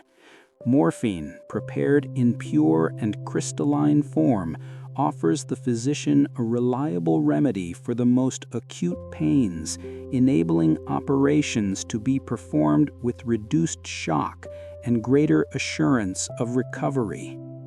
What they do not yet say, or say only in small, cautious paragraphs, is what happens when the injections continue too long, or when tablets and powders follow patients home, or when doctors themselves begin to rely on small doses to ease their long, tiring days. Just as the soldier's disease quietly took hold after the Civil War, a more general morphine habit begins to appear among civilians. It is often hidden behind polite terms, nervous complaints, morphinism, a confirmed user of the hypodermic. In case reports written in that same calm, measured voice we have come to recognize in this complete history of opium, a doctor might note, Mrs. X, having received morphia for several months to combat her neuralgic pains, finds herself unable to sleep or to function without the drug. Attempts at withdrawal produce agitation, sweating, and profound distress, which abate upon renewed administration. The words are clinical, but if we translate them into the language of feeling, we find the same story as in the opium dens and laudanum parlors, the same pattern that underlies the entire dark history from poppy to pill. Someone in pain is given relief. Relief becomes routine. Routine becomes need. Need becomes a chain. Yet even here, the story is not one of villains. Many of these doctors genuinely believe morphine to be God's own gift against suffering. Many patients speak of it with gratitude even as they sense its grip. Tonight, we lean close to one such patient, a man in his 50s recovering from a lingering lung infection. He sits up in bed, propped on pillows, a journal on his lap. His hand moves slowly across the page. I fear, however, that I am becoming too fond of the doctor's little glass friend. When he delays, I am restless. When he arrives, I am at peace. I do not quite know what to make of this bargain. His words float in the dim lamplight somewhere between confession and observation. They could belong to countless voices across the 19th century. As we close this chapter for our history for sleep, we do not try to resolve the tension. Instead, we see the larger shape of the story. From Sir Turner's crystals to battlefield tents, from the soldier's disease to quiet clinics and pharmaceutical catalogs, morphine emerges as a turning point in the complete history of opium, the moment when pain relief becomes both more humane and more entangling. In a few years, chemists will modify morphine again, creating heroin and claiming, wrongly, that it is a non-addictive alternative. The pattern will repeat on a new, more dangerous scale. But that is for another night. For now, we stay a little longer in this 1885 clinic, listening to the slow, even ticking of the clock, the distant rumble of carriage wheels outside, the soft breath of the woman sleeping after surgery, and the scratch of the man's pen as he closes his journal. The syringe lies empty on the tray, cleaned and dried, waiting for its next call. And somewhere between the relief it brings and the risks it carries, we find the delicate, uneasy balance that has always defined humanity's relationship with the poppy's power, a balance we contemplate quietly as we drift, like so many patients before us, toward the soft gray edge of sleep. Chicago, 1925. Outside, the winter air is sharp enough to sting the lungs, and the street looks dark and ordinary, lined with brick walls and the dull gleam of parked cars. But behind one unmarked door in an alley off South Wabash, a different world is waiting. A man in a flat cap and thick overcoat steps up to that door, glances once over his shoulder, and knocks 3 times. There is a pause, the sound of a bolt sliding, and a narrow viewing slot opens. 2 eyes, cautious but bored, peer out. A voice asks, "Password?" The man leans in and murmurs, "Sweet Georgia." The slot closes. A second later, the door swings inward, and the night changes. Warmth pours out, heat from too many bodies, the soft glow of shaded lamps, the low thrum of a stand-up bass, and the liquid cry of a saxophone. Smoke hangs in the air like a slow-moving fog, tinted gold by the lights.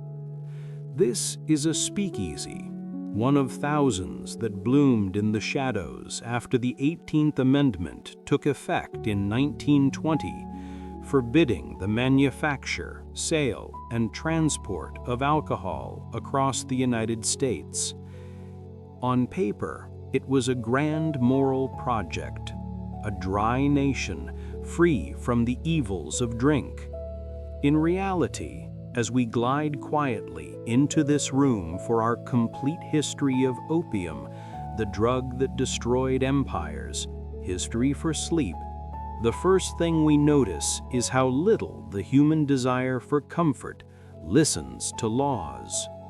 In here, nobody talks about the 18th Amendment or the Volstead Act. They just talk louder as the band starts to swing.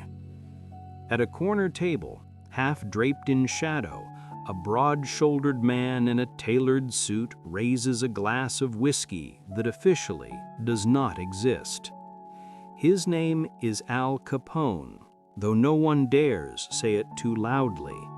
To most, he is simply the boss, or Scarface, but tonight he is just another figure in the soft haze, enjoying the very thing the law says he cannot have. He tilts the glass, watches the amber liquid catch the light, and smiles a small, knowing smile that says what everyone in the room already understands. Prohibition may have changed the rules, but it has not changed the game. The saxophone player steps into the spotlight, a small circle of pale light on a small stage at the far end of the room. He lifts the instrument, breathes in, and lets out a note that curves through the air like smoke, long and low. The pianist follows, fingers gliding over the keys, and suddenly the room is full of sound. Lazy, swinging, hypnotic. Couples sway, shoulders relax, a few men at the bar tap their fingers in time. This is the age of jazz, the golden era when music, rebellion, and nightlife braid together into something that feels almost like magic. As we listen, we slow everything down until it becomes a kind of lullaby. The bartender moves with practiced grace, pouring illegal liquor into heavy-bottomed glasses, sliding them across the polished wood, catching bills with 2 fingers and tucking them away. A waitress in a beaded dress weaves between tables, the fringe at her hem swaying in time with the music. Her tray carries glasses of coffee and tea that everyone knows are nothing of the sort. At one table, a young couple, he in a cheap suit, she in a simple but carefully chosen dress, leans toward each other, their faces lit by a small candle. "Can you believe this?" she whispers, half laughing. "All this is against the law?" He shrugs, grinning. "If this is wrong, I don't want to be right." The law that was supposed to end drinking has pushed it indoors, into hidden basements and back rooms. Instead of eliminating alcohol, Prohibition has turned it into a secret shared between those who knock on the right door and say the right word. And in the process, it has done something else that matters deeply in our long, drifting story about substances and power. It has handed an enormous gift to organized crime. Men like Al Capone in Chicago and Luciano in New York see an opportunity where others see a restriction. They move into the gap between law and desire, turning illegal liquor into a business empire. To them, the 18th Amendment is not a command, it is a price list. But tonight, in this History for Sleep, we don't follow them into violent streets or backroom deals. We simply sit near the stage, hearing the way the trumpet and saxophone take turns telling stories without words. A clarinet line climbs like a fire escape up the side of a building. A drum brush swirls like footsteps on snow. The crowd exhales as one when the band slides into a slow ballad. Between songs, conversations rise and fall like gentle waves. "Did you hear? Another raid last week, over on the north side. They say they smashed every bottle." "Sure, and tomorrow more bottles will appear." There is a quiet collective understanding that the law has become a kind of theater. Officially, the country is sober. In these rooms, it is not.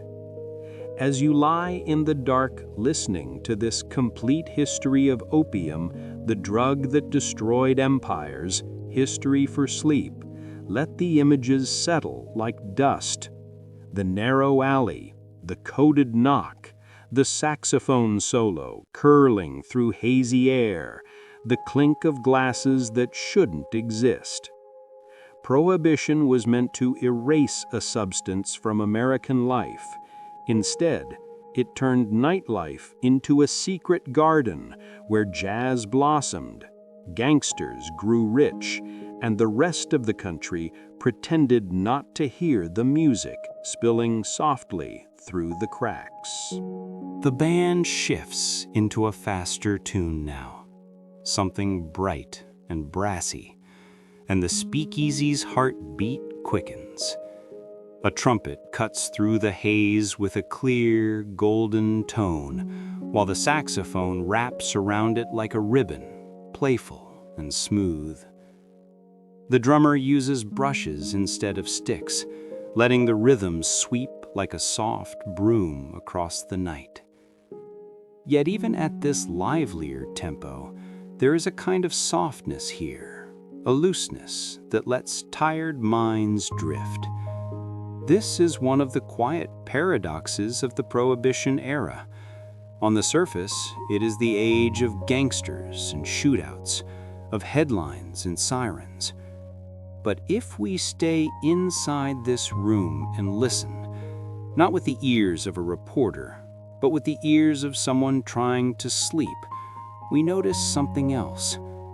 We notice the way jazz becomes a kind of medicine all its own, a legal sound layered over illegal drinks, soothing people who have spent their days crushed between factory time clocks and the strict rules of a rapidly changing society.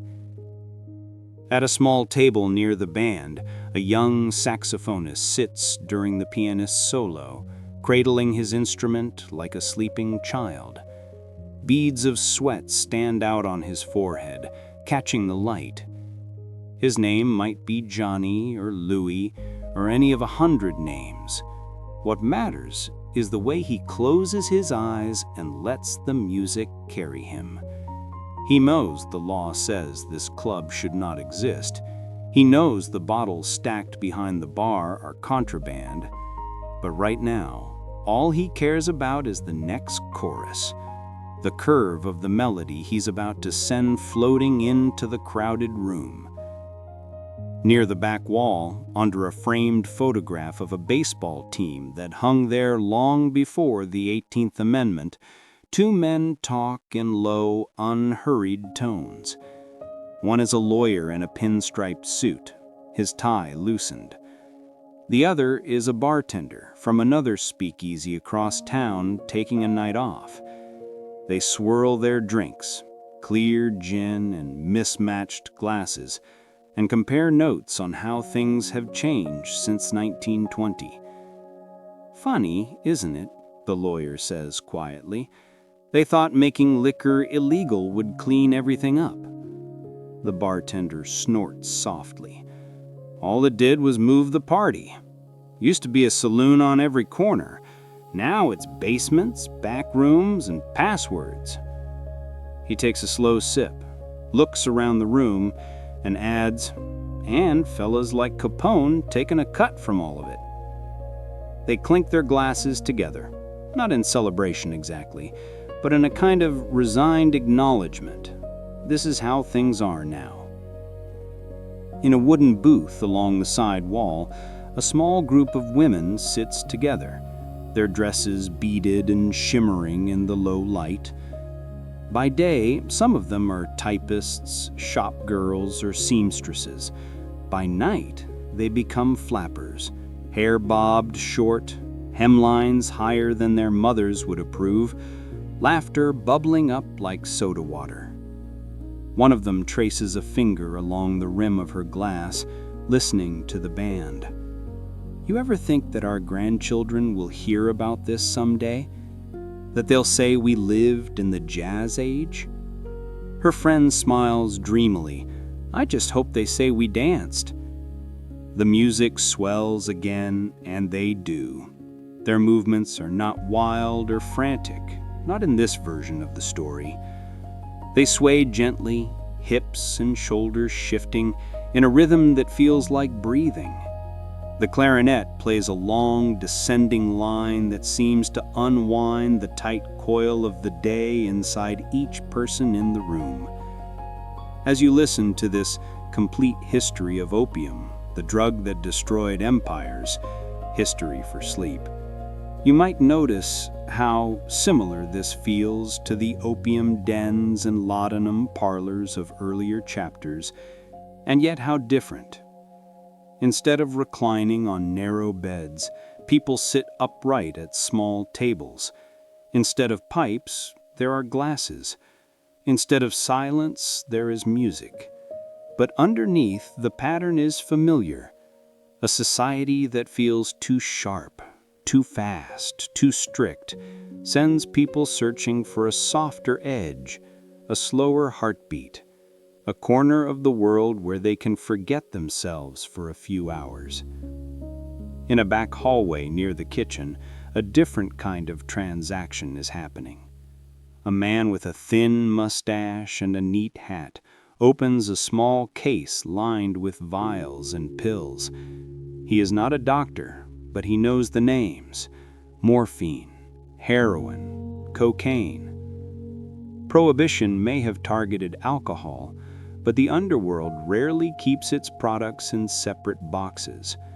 What began as a law about one drug has opened more doors than it has closed. Still, we don't linger there tonight. We simply acknowledge, in a gentle, sleepy way, that behind the jazz and the whiskey lies a deeper network of substances and cravings, all part of the same long shadow cast by the poppy and its cousins. Back in the main room, the band slows down, easing into a blues number. The saxophonist steps forward again, his tone warm and thick, like honey poured over gravel. Couples pull closer. A waitress pauses for a moment beside a column, tray balanced on one hand, just to enjoy the last chorus. The clock over the bar inches toward 2 a.m. Officially, none of this is happening. On government documents, America is sober, virtuous, free from the grasp of alcohol. But right here, in this speakeasy, the truth is written in moving shadows and quiet smiles. Prohibition has not erased anything. It has only pushed it into the half-light, where jazz musicians, bartenders, flappers, lawyers, gangsters, and tired workers share the same soft refuge, the same secret heartbeat of the night. By the early 1930s, the glow of the speakeasy has dimmed a little. The Great Depression has arrived, and even illegal whiskey cannot fully blur the sharp edges of hunger and unemployment. Street corners once busy with bootleggers now host bread lines. Gangsters still make headlines, but there is a growing sense, even among those who once cheered Prohibition, that something has gone deeply wrong. The 18th Amendment was supposed to save America from the bottle. Instead, it has poured money and power into the pockets of men like Al Capone and given birth to a nationwide game of hide-and-seek between drinkers and the law. In the quiet offices of judges and senators, in church basements and kitchen tables, people begin to speak openly of repeal. For our history for sleep, we imagine one of those old speakeasies on a slow night in 1932. The wallpaper is a little more faded now. A few chairs wobble on worn legs, and the band plays to a smaller crowd. The saxophone still sings, but it's a gentler, more melancholy tune. At the bar, an older bartender polishes a glass and talks to a regular, a man who has been coming here since the first months of Prohibition. "You hear what they're saying?" the bartender murmurs. "They might take it back. The whole thing. The dry law." The regular swirls his drink, watching the amber liquid spin. "About time," he says softly. "Maybe we can stop pretending." On December 5, 1933, the 21st Amendment is ratified, and just like that, Prohibition ends. The only U.S. constitutional amendment ever to be completely reversed has failed. In some cities, people pour into the streets to celebrate. Legal breweries and distilleries begin to reopen. The country exhales. But the lessons of the Prohibition era do not vanish with the stroke of a pen. For those of us drifting with this complete history of opium, the drug that destroyed empires, history for sleep, the story of the dry law feels eerily familiar. Once again, a substance that people have used for centuries is declared the enemy. Once again, the goal is noble on the surface: less violence, fewer broken homes, a healthier society. And once again, the reality proves messier. Black markets flourish, crime syndicates grow. Ordinary people learn to live double lives. A law designed to protect ends up creating new harms. In the years that follow, many of the same patterns will reappear when governments turn their attention more aggressively to opium, morphine, heroin, and other drugs. The names of the gangsters will change. The locations will shift from Chicago basements to global trafficking routes. But the core tension will remain. How do you regulate desire? How do you legislate away the human need to soften pain, to celebrate, to escape, to feel different, even for a moment? Back in our imagined speakeasy, the bartender pins a small newspaper clipping to the wall. 21st Amendment ratified. Prohibition ends. There is no big speech, no cinematic toast, just a quiet shrug, a half smile, and a new sign on the door. The password is no longer needed. Anyone can walk in now. The jazz band keeps playing, though some nights they dream of bigger stages, of radio broadcasts and record deals. The gangster money begins to flow elsewhere, following new opportunities in gambling, narcotics, and other forbidden markets. The glass of whiskey in the customer's hand looks exactly the same as it did a year ago. What has changed is not the drink, but the story wrapped around it. Tonight, as you lie in the dark, you might picture the arc of this chapter as a slow pan of a camera, from the crowded secret room of 1925 to the emptier legal bar of 1934. The music is still there, the smoke is still there, the laughter, a little thinner, is still there, but the sense of danger has faded, and with it, some of the glamour. People now drink in the open, in hotel lounges and neighborhood taverns. Organized crime does not disappear, but it loses one of its richest veins. Lawmakers quietly admit, at least to themselves, that banning alcohol did not erase it. It only changed the route by which it flowed into people's lives. In the broader tapestry of the complete history of opium and the drugs that destroyed empires, the Prohibition era in America stands as a kind of cautionary tale embroidered in the margin. It reminds us that trying to control human behavior with a single sweeping ban often pushes the problem sideways instead of solving it. Opium wars in China, Laudanum bottles in Victorian England, morphine syringes on Civil War battlefields, absinthe in Paris cafes, whiskey in Chicago speakeasies, they are all beads on the same string, each representing a moment when the need for relief, ritual, or escape collided with laws, markets, and moral panics. As this chapter closes, we let the saxophone play us out one last time. The notes are low and smooth, almost like a voice telling us it is time to rest. The bartender turns off one lamp, then another. The chairs go up on tables. Outside, the neon signs of a new era flicker on. Radio stations, cinema marquees, advertisements for legal beer. Inside, the memory of the speakeasy lingers like a faint smell of smoke and old curtains. The law came, the law left, but the deeper story, the human story, continues. And as we move onward in this long, gentle journey through the history of opium and its many shadows, we carry with us the soft lesson of prohibition, that empires are not only destroyed by drugs themselves, but also by the ways they choose to fight them. Boeing factory, 1943.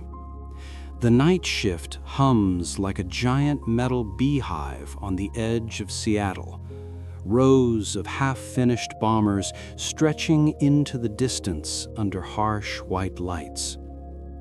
It is the 12th night shift in a row for Mary, a 22-year-old riveter with oil on her hands and shadows under her eyes. The air smells of hot metal, machine oil, and coffee that has been sitting too long on a burner. Overhead, cranes slide along rails with a slow, patient grind. Below, drills chatter and pneumatic hammers thud in steady mechanical heartbeats.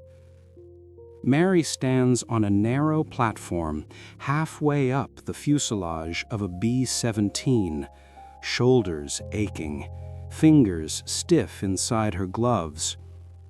Her eyelids feel heavy, as if someone has quietly placed small lead weights on them. Around her, other women, Rosie the Riveter's sisters, in bandanas and coveralls, move a little slower with each passing hour.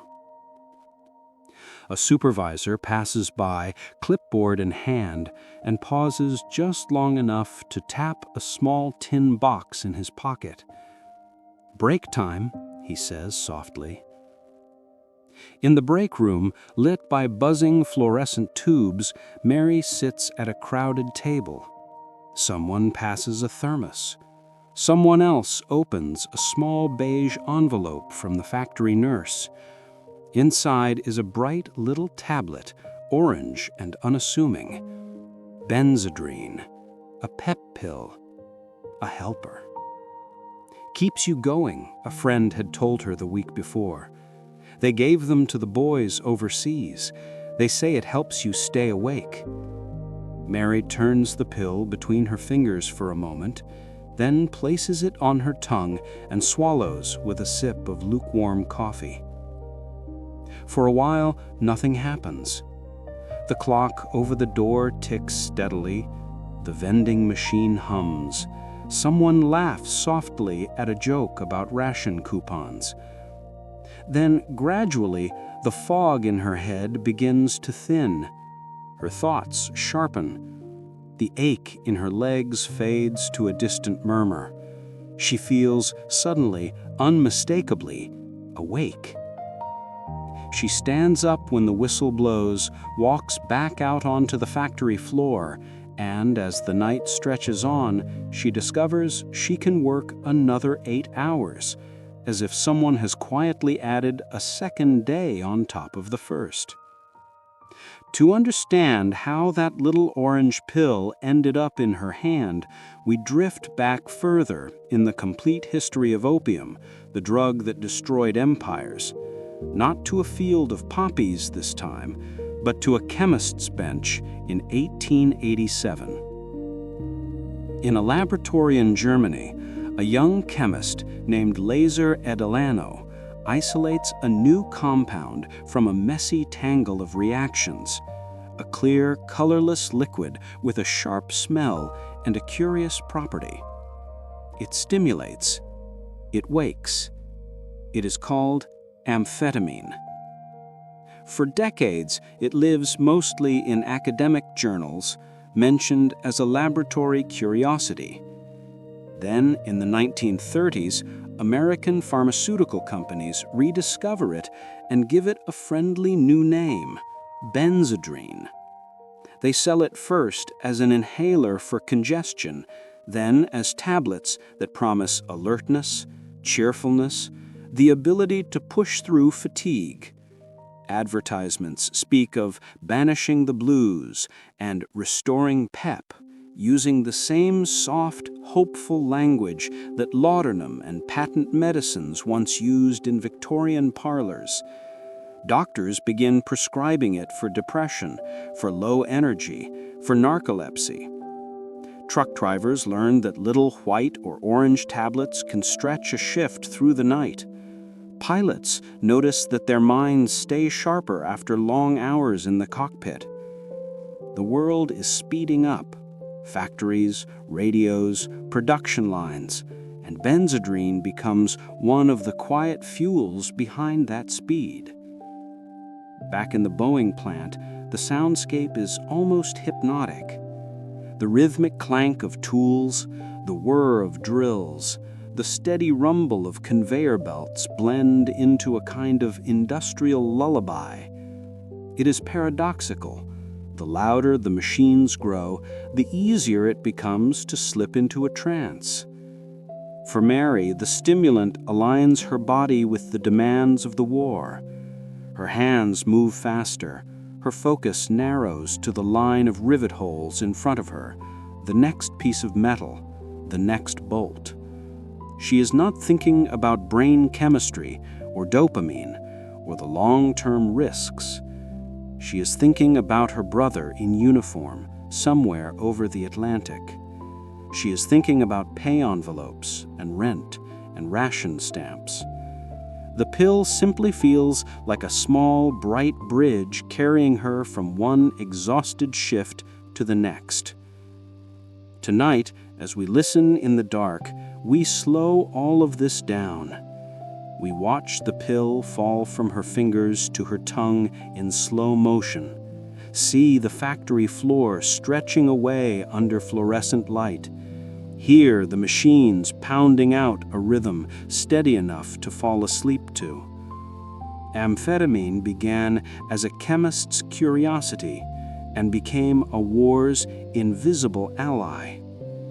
In this chapter of the Complete History of Opiates and Their Cousins, the story is not about soft dreams and drifting smoke, but about staying awake when the body wants to rest, about turning fatigue into a problem that can be solved with a swallow and a sip. While Mary and millions like her work beneath the factory lights, another current of the Benzedrine story flows across oceans in battlefields. In barracks and briefing rooms from England to the Pacific, small white or yellow tablets are being counted out into little envelopes, stamped with military codes and handed to men who will fly, march, and fight through the night. World War II is not just a war of tanks and planes. It is a war of endurance, of who can stay awake longest, who can move fastest without stopping. Amphetamine, in its various forms, quietly becomes a chemical answer to that question.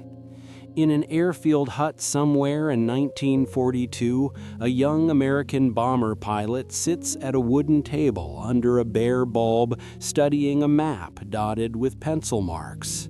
A medic comes by with a small box and sets it down gently. "Benzedrine," he says. "Use as needed. Command wants you sharp up there."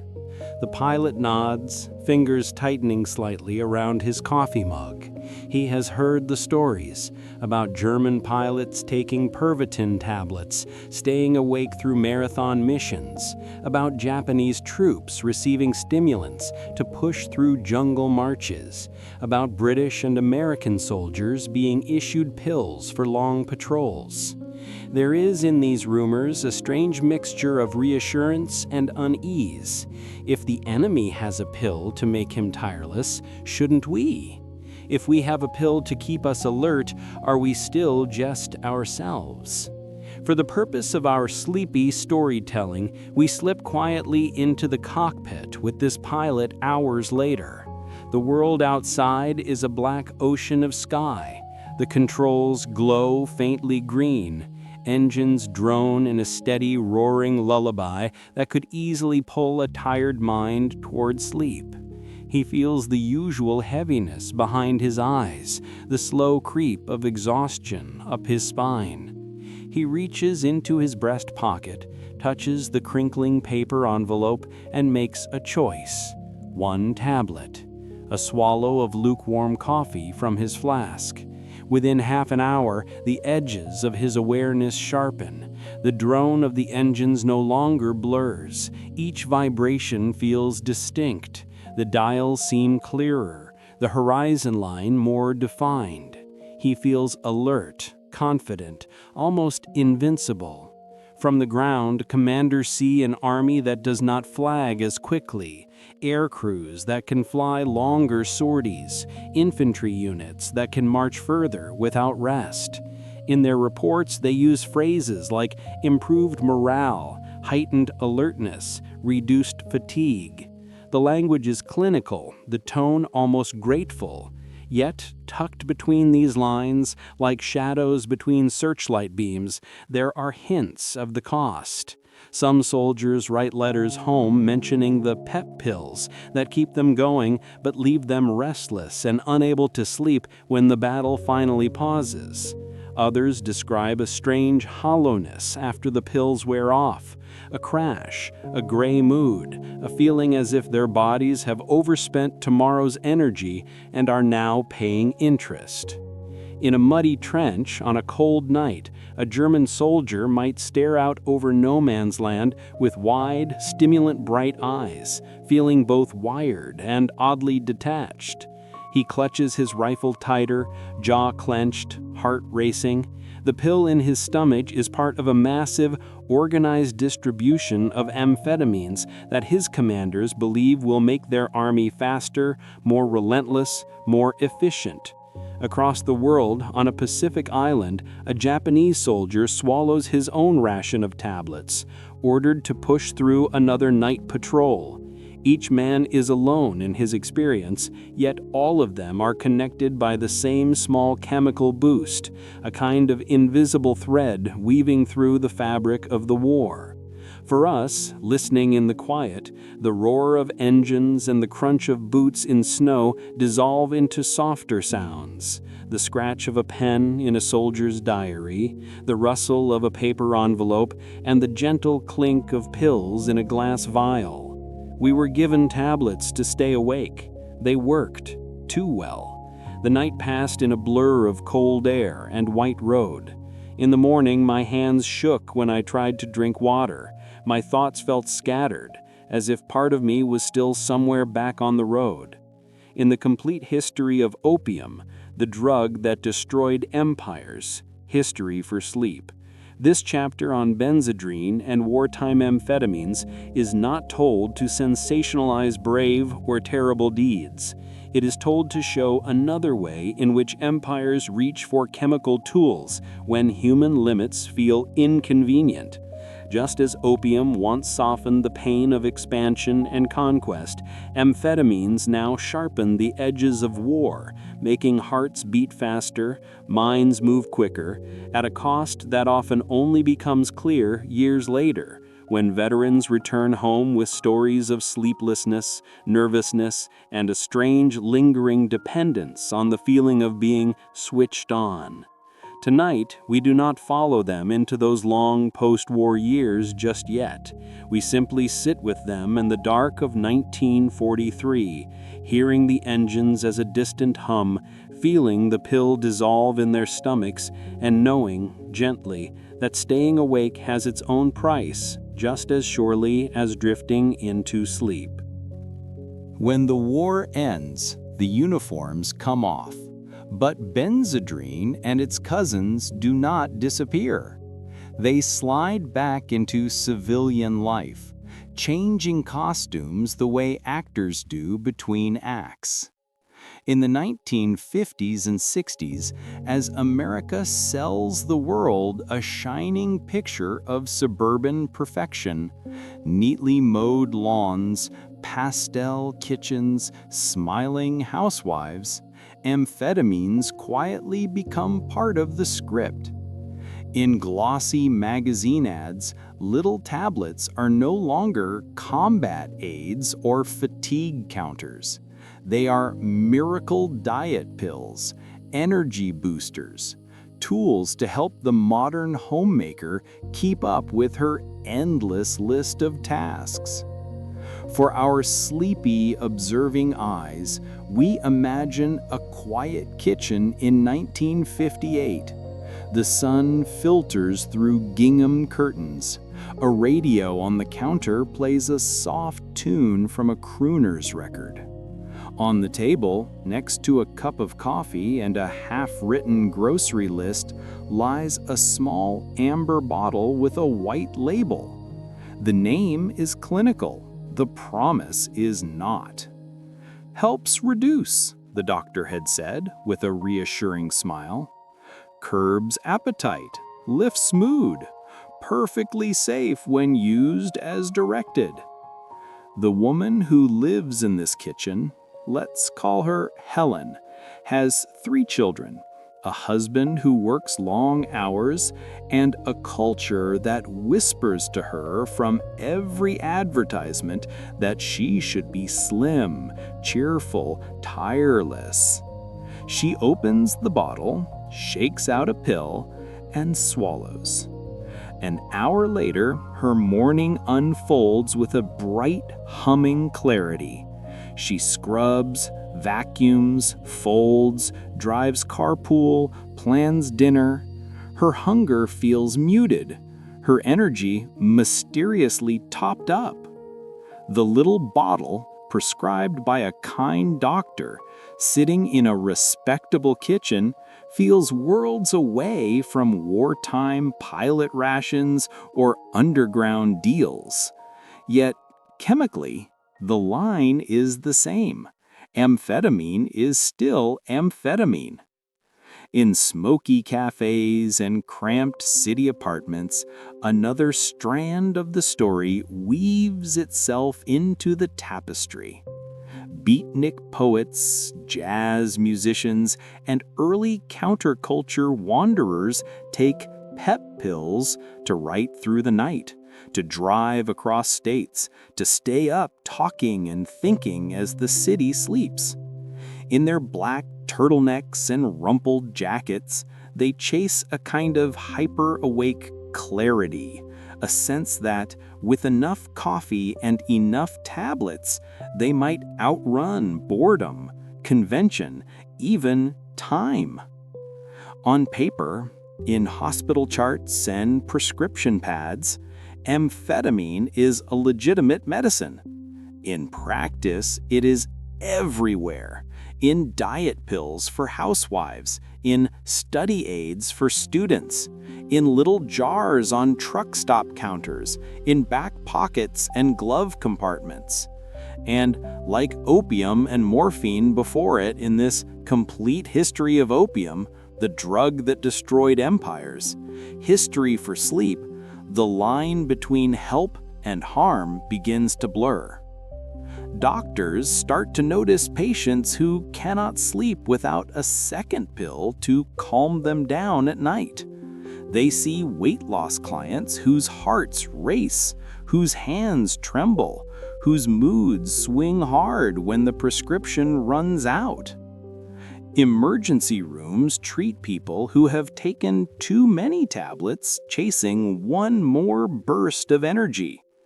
In the 1960s and 70s, newspapers and public hearings begin to use phrases like amphetamine epidemic, pep pill abuse, speed freaks. The same society that once embraced Benzedrine as a harmless boost now looks at it with fear and suspicion.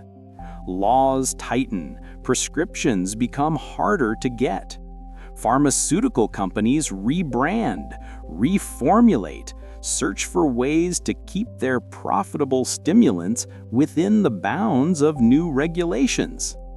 Some amphetamine-based medications remain, repurposed and controlled, prescribed for narcolepsy, for certain forms of attention deficit. Today, in another chapter of this long story, children and adults with ADHD take carefully monitored doses of stimulant medications derived from the same chemical family, in a world where brain chemistry is better understood and side effects more openly discussed. It is a reminder that these substances are not villains or heroes by themselves. They are tools, powerful ones, whose impact depends on how and why they are used. In the 1970s, though, As lawmakers scrambled to respond, the mood is less reflective and more panicked. Television specials show gaunt young people on speed. Parents worry, preachers warn from pulpits. The response, as so often happens in the history of drugs, swings from permissive to punitive. Stricter scheduling, harsher penalties, more aggressive policing follow.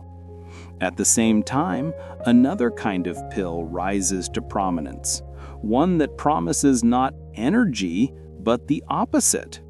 Where Benzedrine offered wakefulness, the new stars of the medicine cabinet promise calm. Tranquilizers, sedatives, mother's little helpers. The spotlight begins to shift from the urgent clang of factory floors and jittery late-night highways to the soft rustle of prescription pads in suburban clinics. As we drift toward the end of this chapter, we zoom out gently. We see Mary in the Boeing plant, our wartime pilot in his cockpit, the German and Japanese soldiers on their marches, Helen in her tidy kitchen, the beat poets in their cafes, the truckers on endless highways. All of them touched by the same family of chemicals that make pupils widen, hearts race, fatigue retreat for a while. Then the crash, the dependence, the backlash, the law. In the margin of the Complete History of Opium and its many sibling substances, the age of Benzedrine sits like a warning written in small, neat script. Even the drugs we use to work harder, to focus, to be better versions of ourselves can become their own kind of invisible empire, demanding tribute in sleep, in peace of mind, in long-term health. Tonight, as you lie still and let your own heart beat slow, we leave the clatter of amphetamine behind and follow that narrative thread toward that next kind of pill, the one given by the kindest doctors in the safest-looking bottles. But there was another kind of medicine, the kind that came in small yellow bottles, prescribed for worry, for nerves, for sleepless nights. The tranquilizers. 1963. A quiet medical office in the American suburbs. Outside the window, a neat lawn stretches to a short white fence, a maple tree standing watch over a parked sedan. Inside, the fluorescent light is soft, almost humming. A clock on the wall ticks with slow, patient certainty. Mrs. Smith sits on the edge of a cushioned chair, purse on her lap, gloved hands folded tightly together. She's 45, with tidy hair, a good blouse, and a heart that has been racing for months. She calls it nerves. Her doctor calls it anxiety. The world around her calls it many things, most of them whispered. The doctor, kind, gray-templed, trusted, sits at his desk and writes on a prescription pad. His pen moves smoothly, as if it has done this many times already. He does not talk about opium, or morphine, or Benzedrine, or any of the other substances that have appeared in our Complete History of Opium, the drug that destroyed empires, History for Sleep. He talks about something new. This is a tranquilizer, he says gently.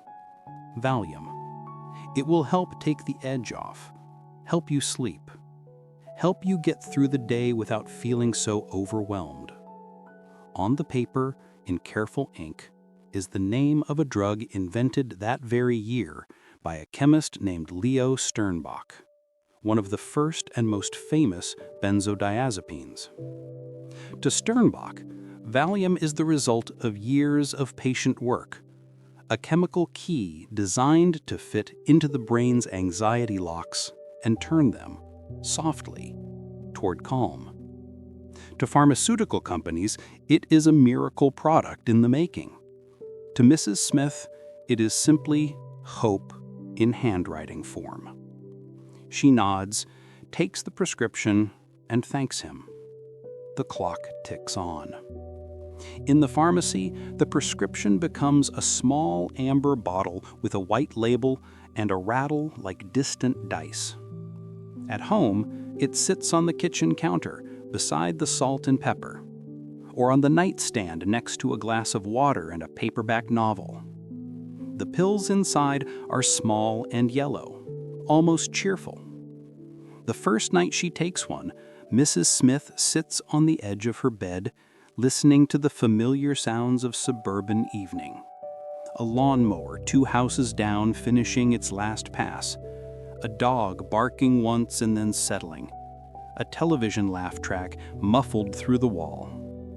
Her husband reads the newspaper in his chair. The children are doing homework or already drifting towards sleep. She places a tablet on her tongue, takes a sip, and waits.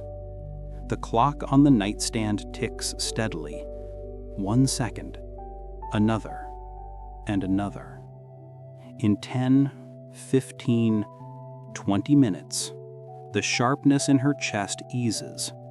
The spinning thoughts in her head slow, like a record player turned gently down. Muscles unclench in her jaw, her shoulders, her hands. The world does not change, but the edge softens. For the first time in months, sleep comes not as a surprise attack, but as a smooth descent.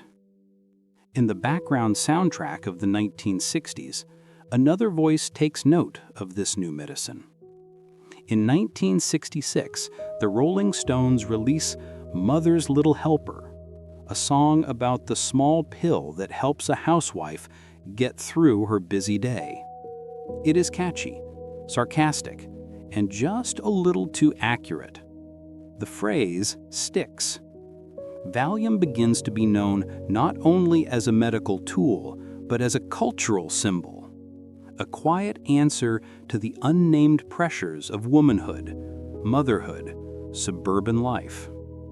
At the same time, the bestseller lists carry another reflection of the moment. Valley of the Dolls, a novel about 3 women whose lives become entangled with fame, relationships, and always pills.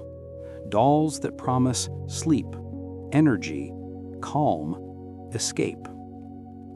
Its world is more glamorous than Mrs. Smith's cul-de-sac, full of stage lights and studio contracts, but underneath the glitter, the rhythm is the same. Take a pill to cope, take another to come down, repeat. Through the 1970s and 80s, Valium becomes the best-selling prescription drug in the world. Doctors hand out benzodiazepines for anxiety, for insomnia, for tension, for nerves, for the quiet storms that do not leave visible bruises but still shake lives. Advertisements show serene faces, peaceful living rooms, delicate fonts promising relief. There is little talk yet of dependence, of withdrawal, of how a brain accustomed to chemical calm might struggle when the bottle runs dry. Tonight, in our sleep story version of this history, we slow everything down to the pace of that ticking clock in the suburban living room.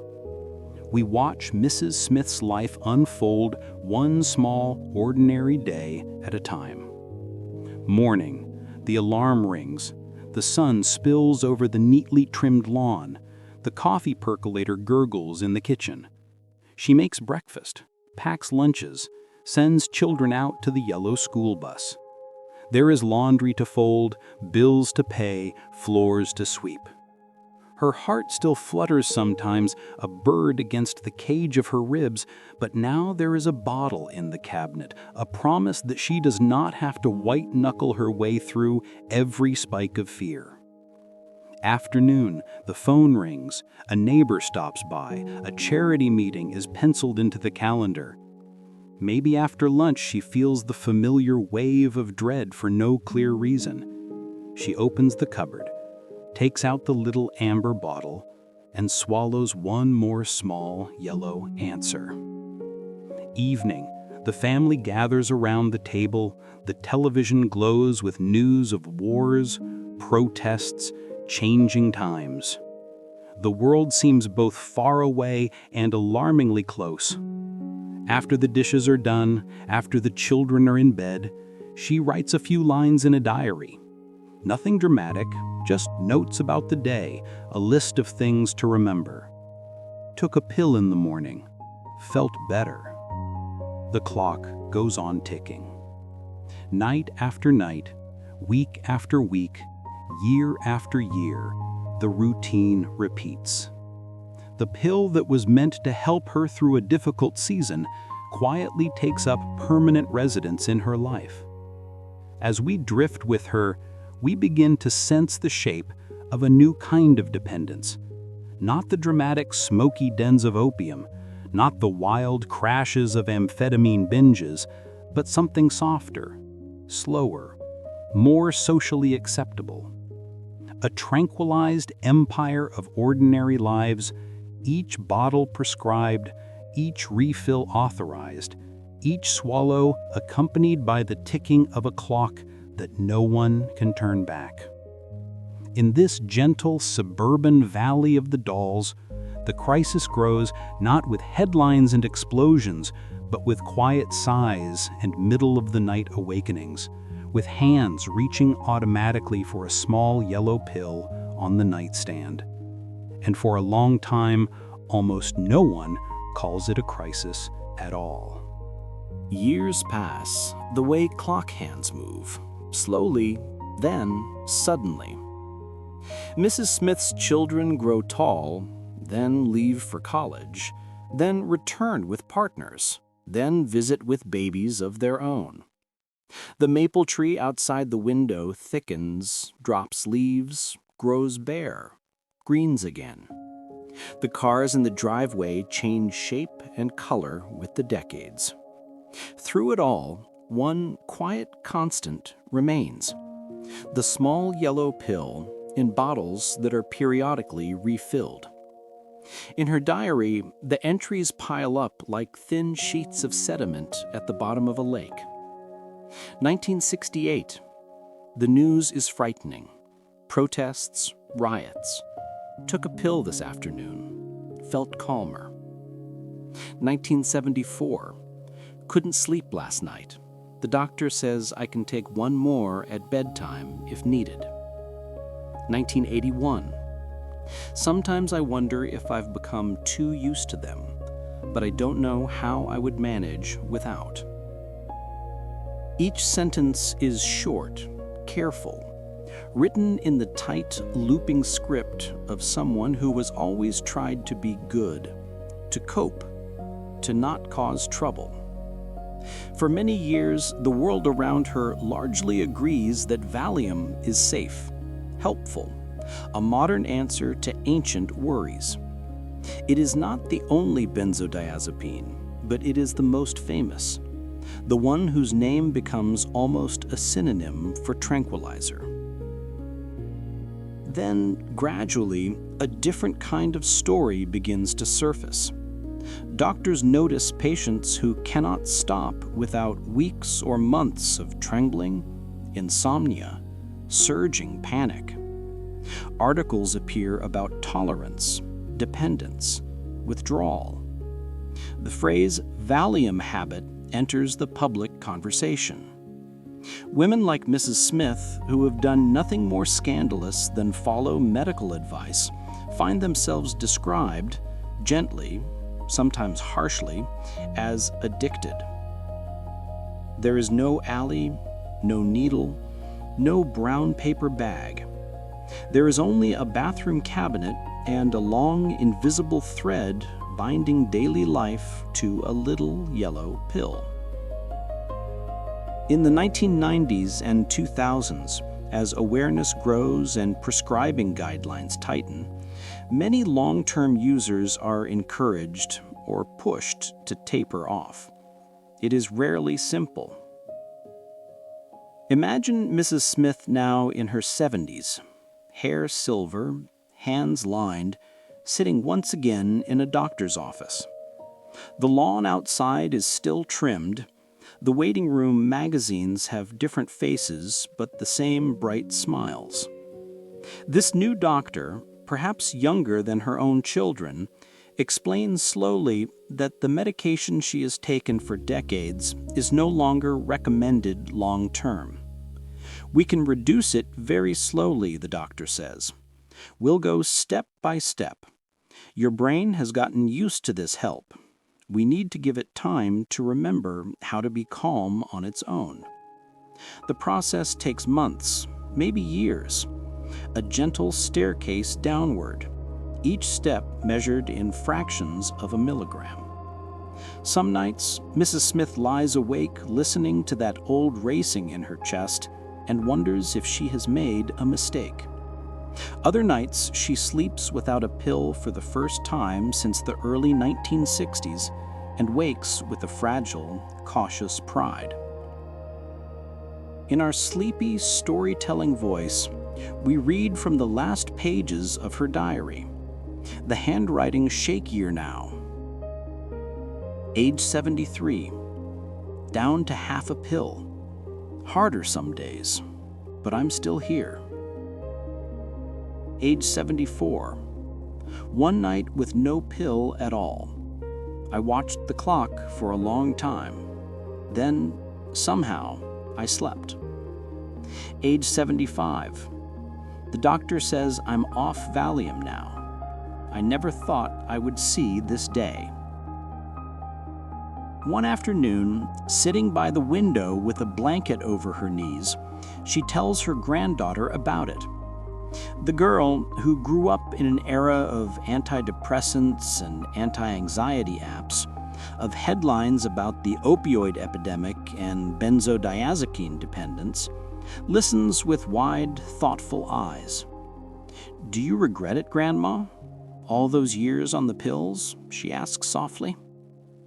Mrs. Smith looks out at the maple tree, now old and dignified like she is. The clock ticks. For a long time, she says nothing. Then she gives a small, tired smile. "No, dear," she says. "That was my time. We didn't know what you know now. Those pills got me through some very hard days. If I regret anything, it's that no one ever taught us another way." She pats her granddaughter's hand. "Now it's your time. You'll have different pills, different names, different choices." And so we arrive at the soft closing of our complete history of opium, the drug that destroyed empires, history for sleep. We look back over the long, winding path, poppy fields in ancient empires, Chinese ports filled with smoke, British trading houses counting silver and sorrow, Victorian parlors with laudanum bottles on the mantel, Paris cafes glowing green with absinthe, Civil War tents scented with morphine, Chicago speakeasies humming with jazz and whiskey, wartime cockpits buzzing with Benzedrine, suburban kitchens stocked with Valium. Each chapter is different, yet beneath them all runs the same quiet river. Human beings trying to manage pain, fear, exhaustion, loneliness, boredom, grief. Sometimes we do it with rituals, sometimes with prayer or philosophy, sometimes with community. Very often we do it with chemicals.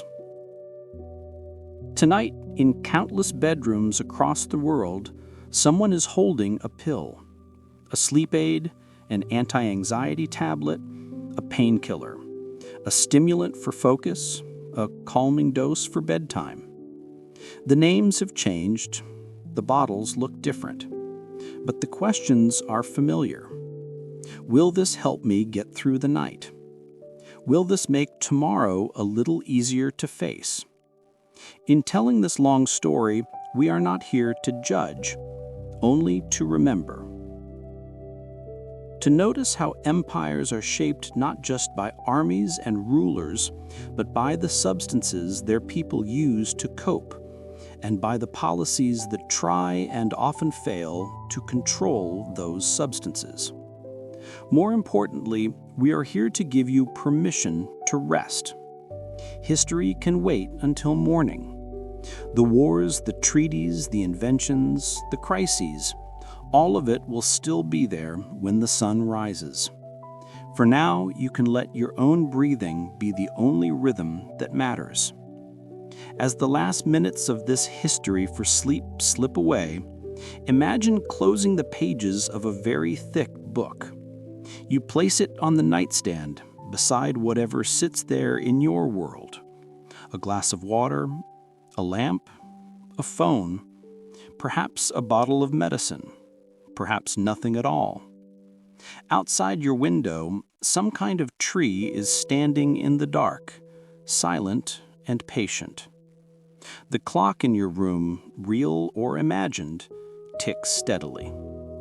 And in a voice that has walked with you from ancient fields of poppies to modern suburban clinics, the story whispers, "Now rest." Let these stories dissolve into dreams. History will be here in the morning. You don't have to carry it any further tonight.